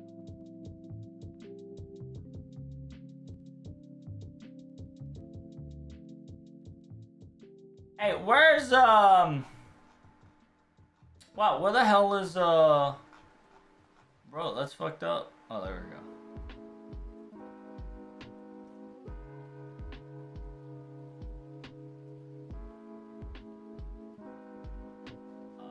It probably is season 1.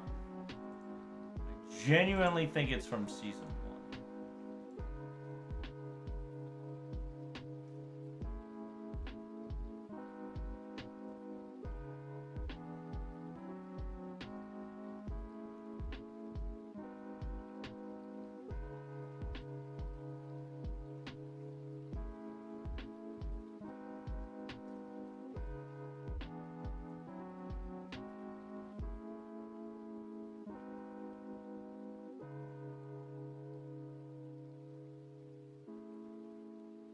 I like how Mafia updated his understanding of it.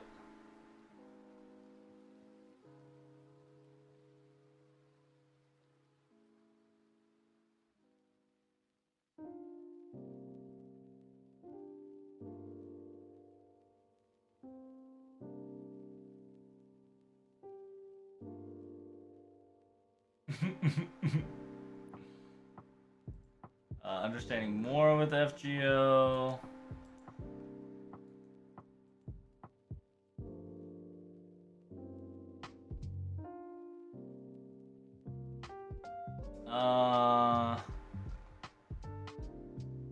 That time.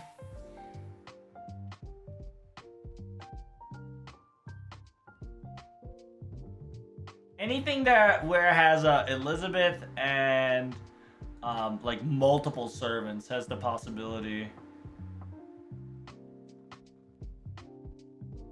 呼ばれるだけ全部ちょうだい.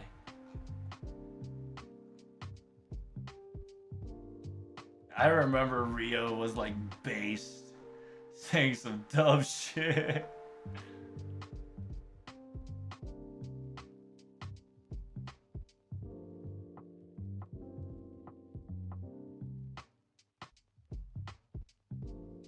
When Kiyohime gets involved.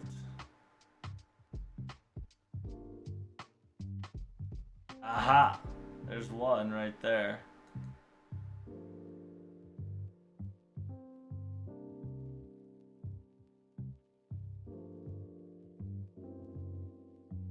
Fuck it, アストロフちゃんにこの聖杯を使いたい。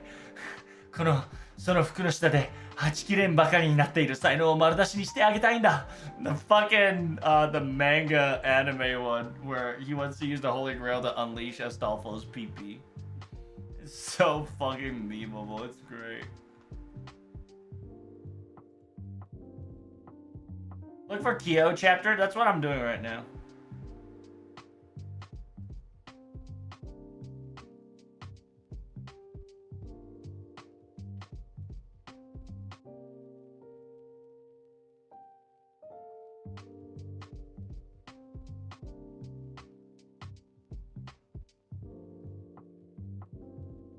Elizabeth, you got Hogan's got the shit.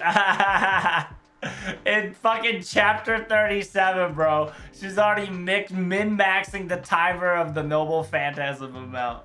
9 seconds, 8 seconds, 12 seconds. Alright, everybody except Elizabeth can Noble Phantasm. Fucking Rio based.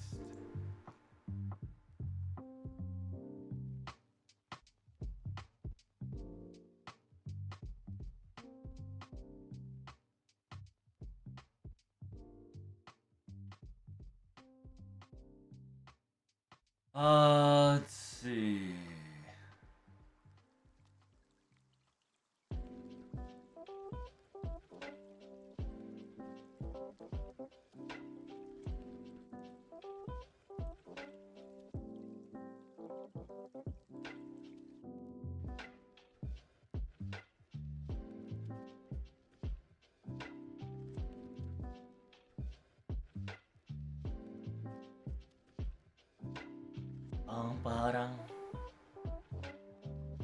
I guess it's not in here.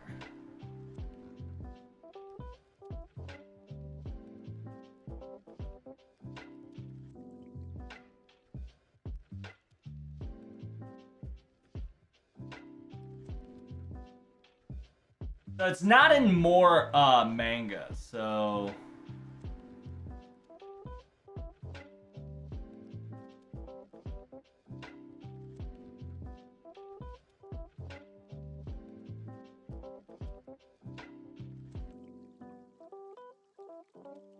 Pampa.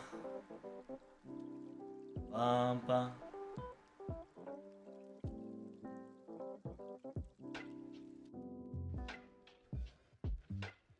Pampa.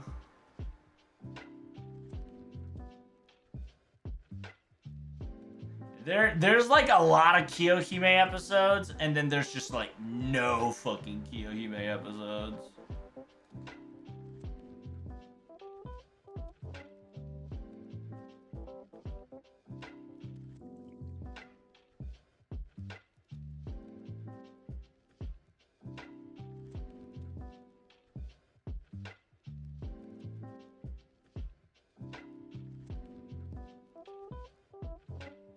Pampa.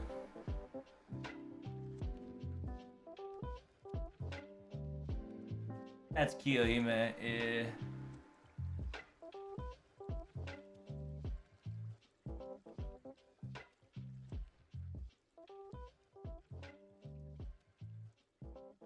パッと見て5分で読むなよ。読むなよ。決まるのにこういうのに来て、教養ある大人はとんじゅう読んだりしません。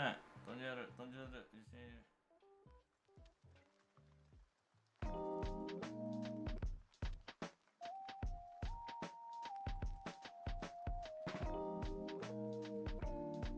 Bond 10. Oh yeah, you get a max. You get to go on a max. Bond Max servants get to go on a special VIP room. Fucking locks her up. It says we're Bond Max, right? You won't believe a master that Bond Maxed you? Of course I believe in you. I'll be waiting for you. Fucking gets locked into the second storage forever, bruh. Dude, Rio was fucking based. Did not hesitate.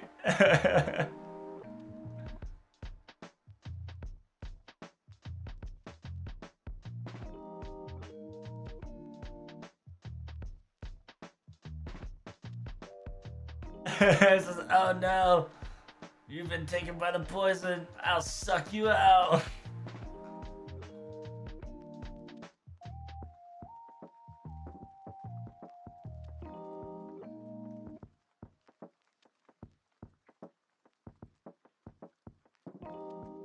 Change したくなっちゃった。私が手伝おうか。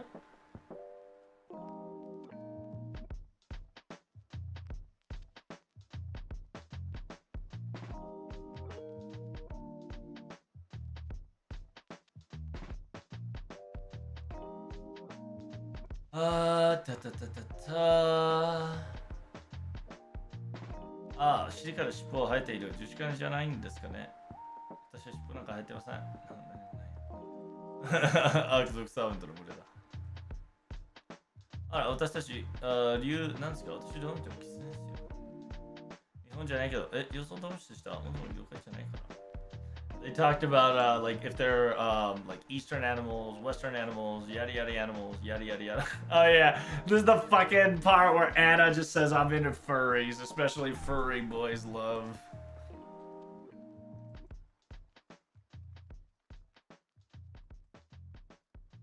Fucking Anna just like outs herself. She's like, I just love furries and boys love. Why don't we make both of them together? And that's why when Cat gets assaulted by male protag, she's just like, I gotta help my master, but my fantasy is coming true right in front of me.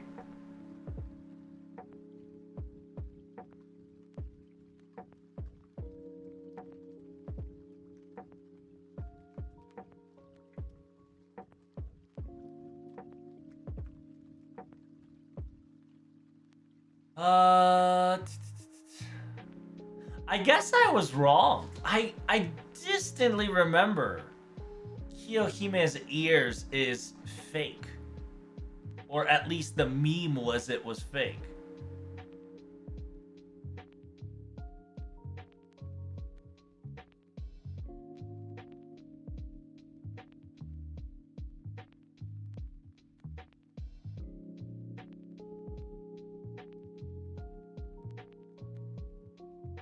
Yeah, because they get locked up in a box at one point. Yeah, it says, welcome to the furry tainted land. Yuri tainted land. Where it's essentially, it's the place where everybody that's Yuri and many things. And then they're just like, we gotta be careful. I believe whoever gets inside this realm will start flirting with girls each other. It's like, we're always bitching and moaning. We're perfectly fine. No problem. We'll be able to infiltrate and take care. There's no problem. All right, let's go together. And fucking holds hand. Hey! Don't you naturally hold my hand like that? It says, I'm sorry. I didn't want to, I don't want to be separated. It says, oh shit. Don't fucking get your guards down. It's not like I don't like to grab your hand or anything, okay? It was feeling good and all that, but you gotta be careful at times like this. It's just like, it's already happening. How you doing, Zug? Like, it's already infiltrating. Oh, right, yeah, fucking, yeah. So she's like, they're trying to find Master, right? She's like, I can't find Master, where we go? It says, oh shit, the Singularity boss, Marie Antoinette's here. If we get found, we're fucked. I found this cardboard box. We're gonna hide it and walk her pass by. This is quite cramped. It says, do you think she left already? It says, no, I feel like there's presence nearby. We should stay together like this. I think we should hold tight. And fucking Mary's she's just camping there waiting for them to Yuri. It's over. And then yeah, like, by the way, this is like couple like 10 chapters later, Mary's still fucking in the box waiting for them to fuck.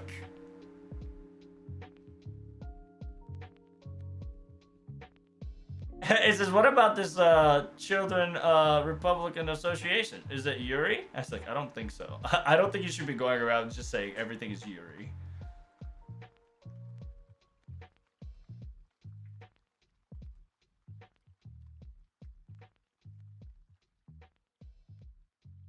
and then the fucking little ones, right? The little one Republic is just like, please ally with us. If you don't ally with us, we'll hurt you, right? And then Martha's like, just because I'm a 4-star writer, don't make fun of me. I'll beat you up. And then Marie Antoinette goes, we surrender. Now we can be a part of the vote for the the Alliance Associations. We can slowly fucking taint them from the inside to our colors. This Mary is fucking wild, dude. She's like, we surrender. Now we have voting power to change the Republic into our color, aka Yuri. So she's about to make a Children Republic Yuri capital. It's crazy. Marie Antoinette and Rio's manga is dangerous. A fucking menace.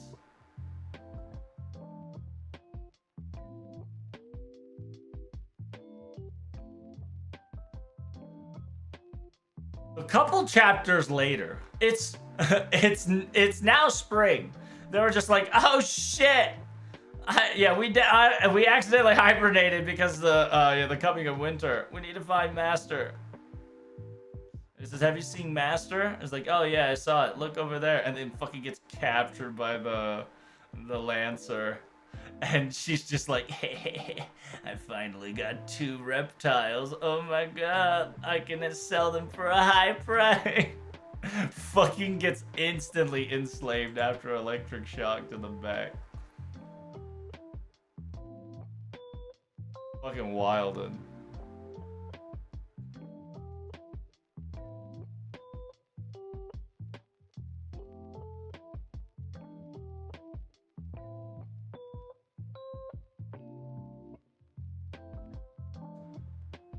Where on Earth?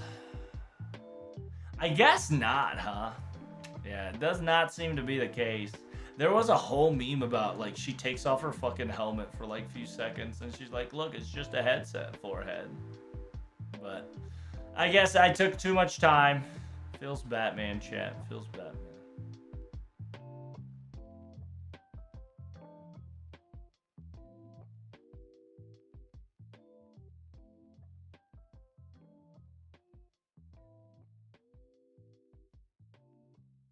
I thought I could do it, chat. I thought I could do it.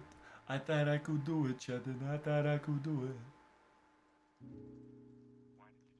It's so surprising that, like, Rio's manga's not more animated. Definitely should be. But then again, it is pretty fucking based. So it is a little dangerous because it just straight up shits on FGO players and FGO back then. It's fucking awesome.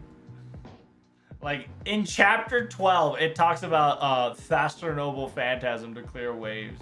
And bitch and moans about how AP system is the evil, is the devil.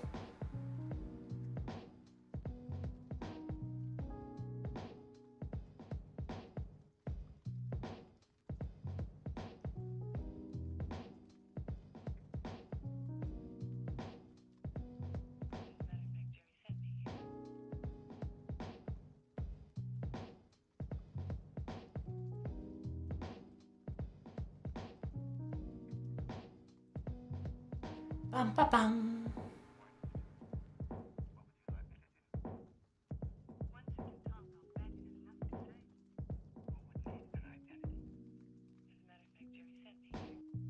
Oh, wow. Like, existence of Kiyohime kind of disappeared in the manga. Where the fuck she go?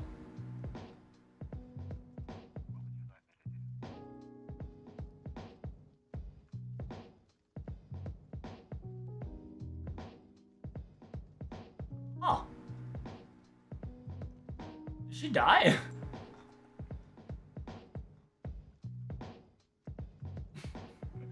That's right.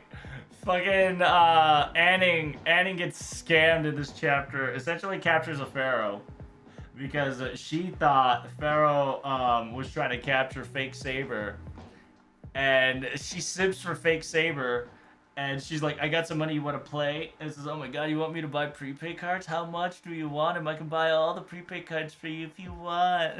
She's like, holy shit. She fucking picking him hard.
Waifu.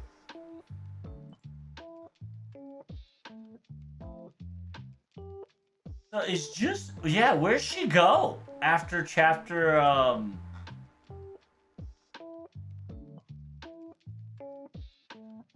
yeah, where's after chapter 224, where the fuck did she go?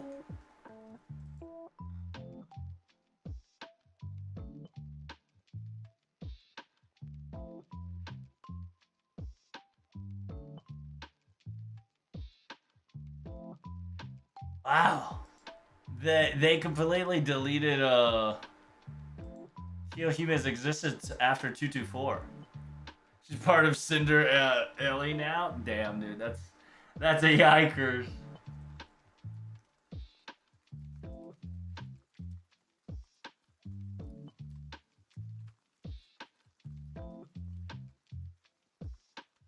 I wonder if they're gonna meme that. Yeah, I wonder if they're gonna meme it in next Rio's episode. Like, oh shit, I totally forgot about Kiyo's existence ever since 225. That would be fucking wild.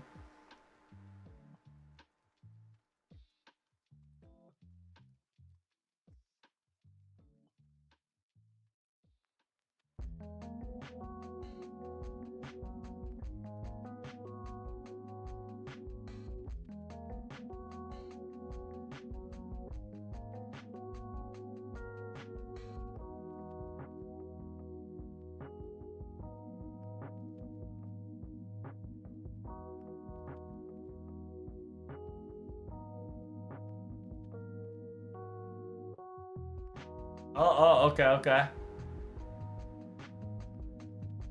Finally found Kiyohime in 296. Holy shit, 70 chapters later.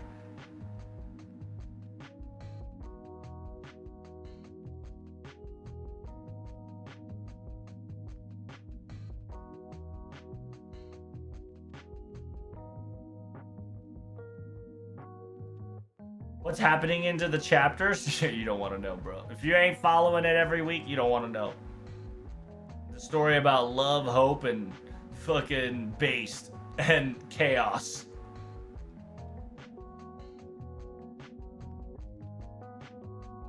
A lot of kidnapping, a lot of jokes, a lot of body dismemberment. All the good jokes.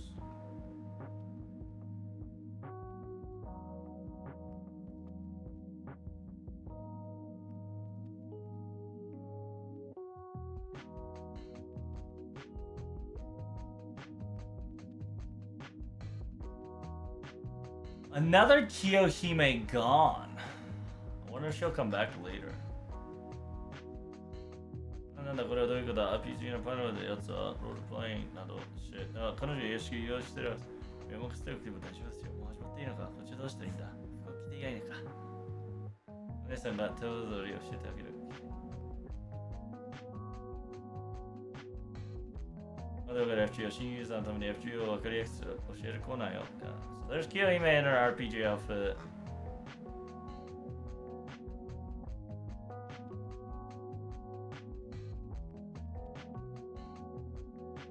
Wow. Okay, so Kiyohime hasn't been shown up ever since these recent passwords.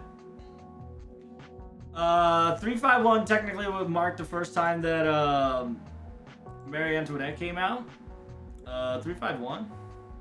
Yeah, 351 is the first. It says hello. It's me, and my alter. That's Grumpy. By the way, she's not talkative. And then, yeah, that's right. She's not talkative.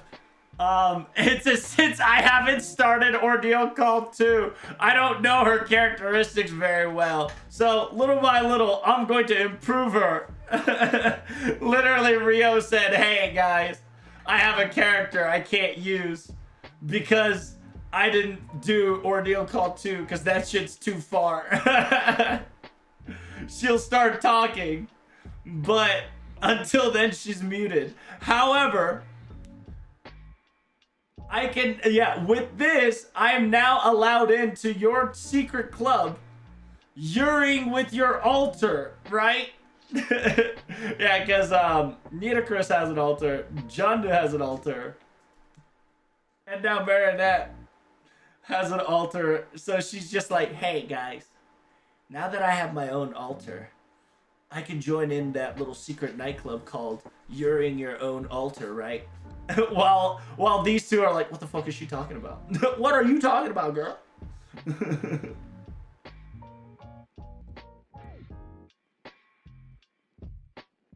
That's like Rio starting the Lost Belt late too. Well, yeah. Well, you gotta also understand the entire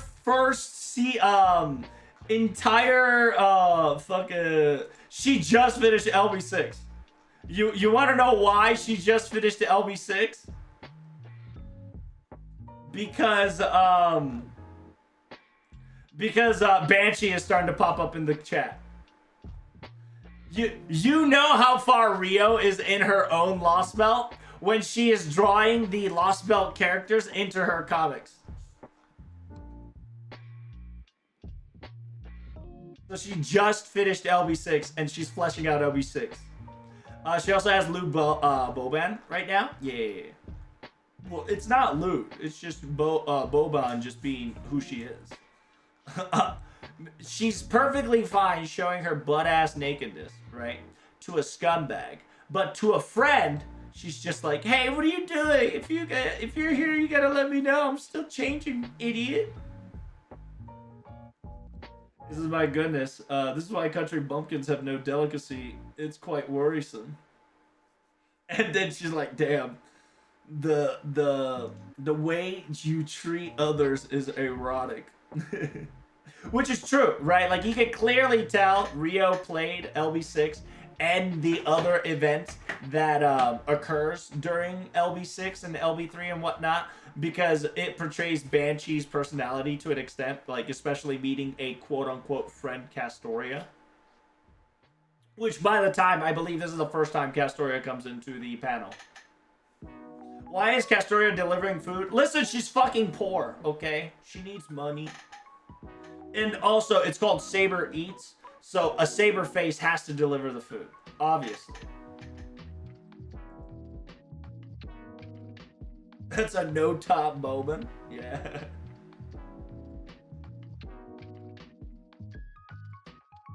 So yeah, that's the latest episode.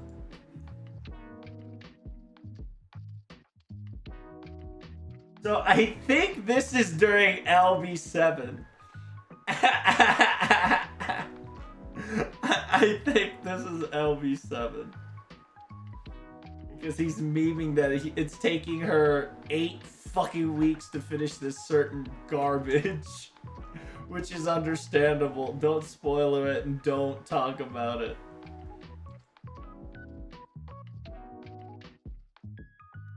I'll support Saberface with food delivery. That's right. But it seems, yeah, I can't find it. Maybe it was just a meme. I don't know. If you can find me Kiyohime memeing about how her fucking headset is just a piece of headset. I think it's one of the anthologies. Oh shit, I get to go back and read anthologies. Yeah, I think it's in one of the anthologies they meme that that shit's just a headdress. I'll read it. It could be a meme by someone. Yeah, I'll look into it today. Other than that, we did buy a shit ton of time. I ain't gonna lie to you.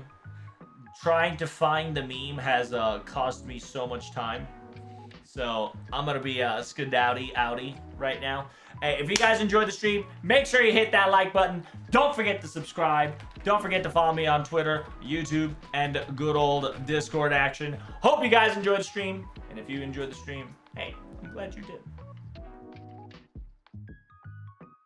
Yes, sir. It was fun. Thank you. Yeah, no problem. No problem. Friday. What am I doing Friday, Chad? I can't remember. Friday, I have reaction content. That's right. So if you have any content you want me to react, make sure you post it on #BirdPost. If you go to #BirdPost, if you have any VODs you want me to react to, I will react to it. First one we're going to be reacting is Dan's Halls of Legend Faker. I have not watched it, so I'm excited to commentate with it. So, once again, thank you guys so much for coming. Greatly appreciate it. Hope you had fun, and I will see you all tomorrow on the reaction content. Bye! Thanks for all the follows, subs, and all the good stuff. Like Isles, thank you so much. Canup, thanks for the refub. Yo Man Sand, thank you so much for the follow. And Frostwolf TV. Alright, I'm out of here. Peace.